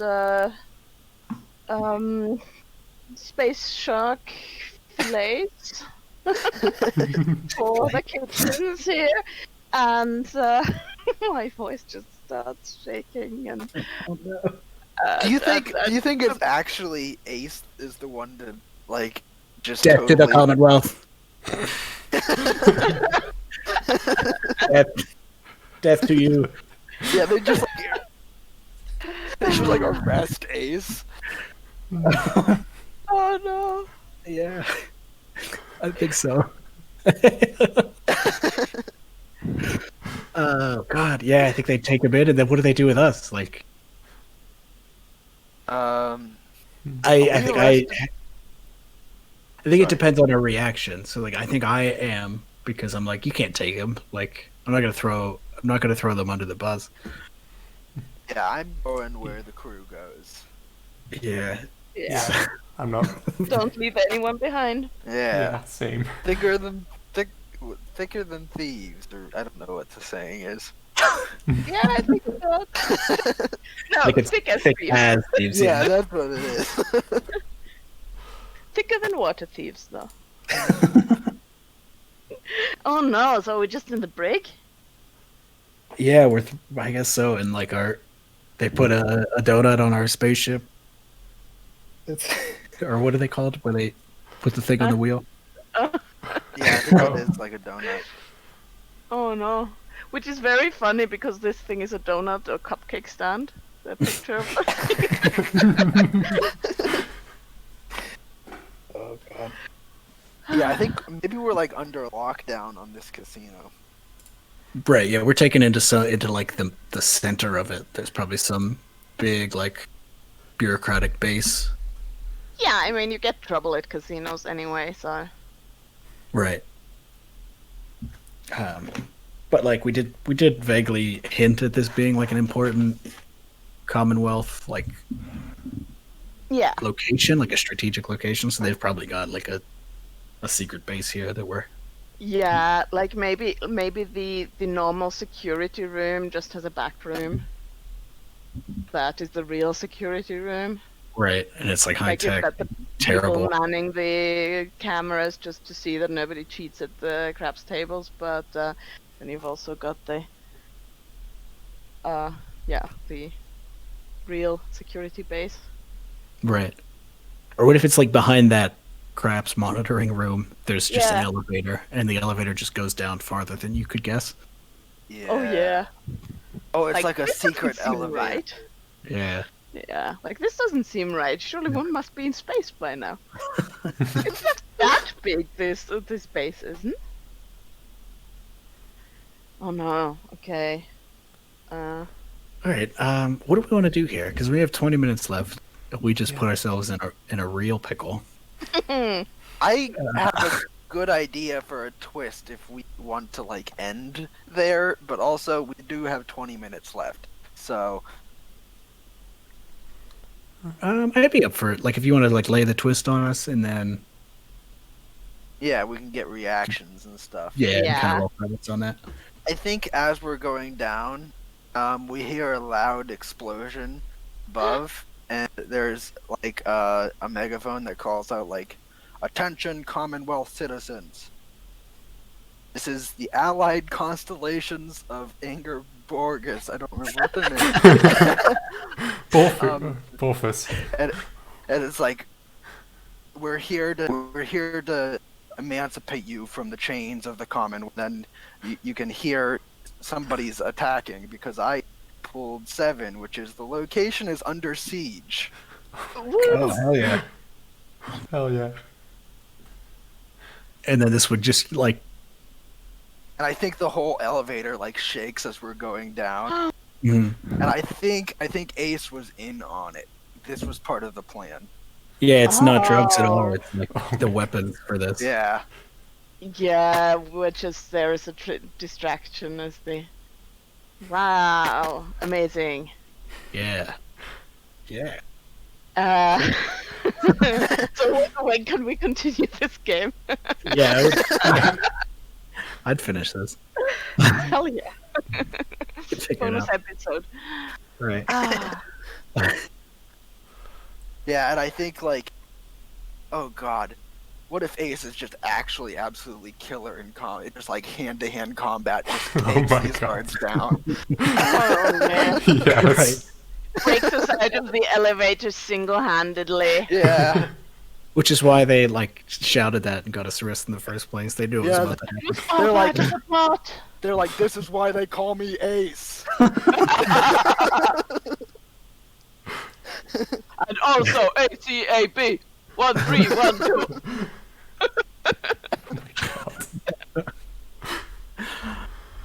All right. I love that. Oh man, what a Oh, that good, was good. good game. It's really Yeah. good. Yeah. Fantastic. Cool. Well, as a reminder to everybody that we are raising money, so like if you donate to any good causes, send us an email. We'll add it to the tracker. What are we at this point? 1458.61, which is pretty good. That cool. is pretty good. Yeah. Does everybody want to like sign off, say who they are, all that good stuff? Yeah, I'm Allie. I don't really have any handles. I'm at Muddy Hughes on Twitter. I don't know. I don't have anything to plug. Yeah. I'm Cindi, she, her. I don't really tweet, so don't have anything to plug either, so yeah.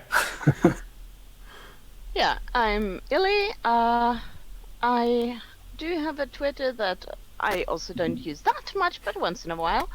It's HiFabulary, which is the handle I have in that chat as well. So HYPHABOLE. And you can check out my one and only game so far that is going to be undergoing some serious revisions at Hell yeah. illy.itch.io.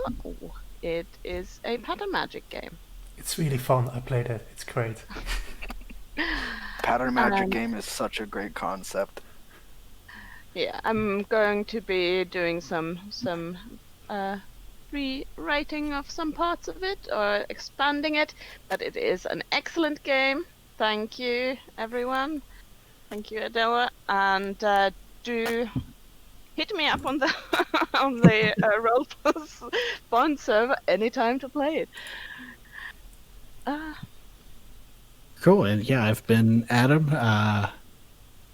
I'm on online places as Adam E. Bell. I assume everybody watching this has bought the big bundle, which means you have 2 of my games. So go look at those. Ooh.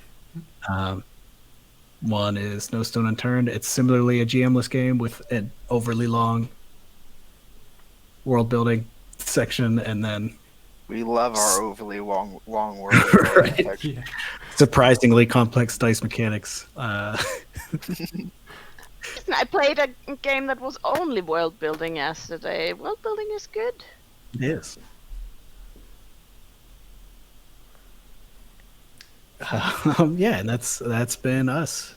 Thanks for Yeah. watching. Thanks for playing. Been a really fun time. Yeah. Thank Yeah. Thanks everyone, and thanks to the chat. It's been great having you. And yeah, next up is Glitter Hearts. Oh yeah. All right. Bye. Okay. Bye everybody. Bye.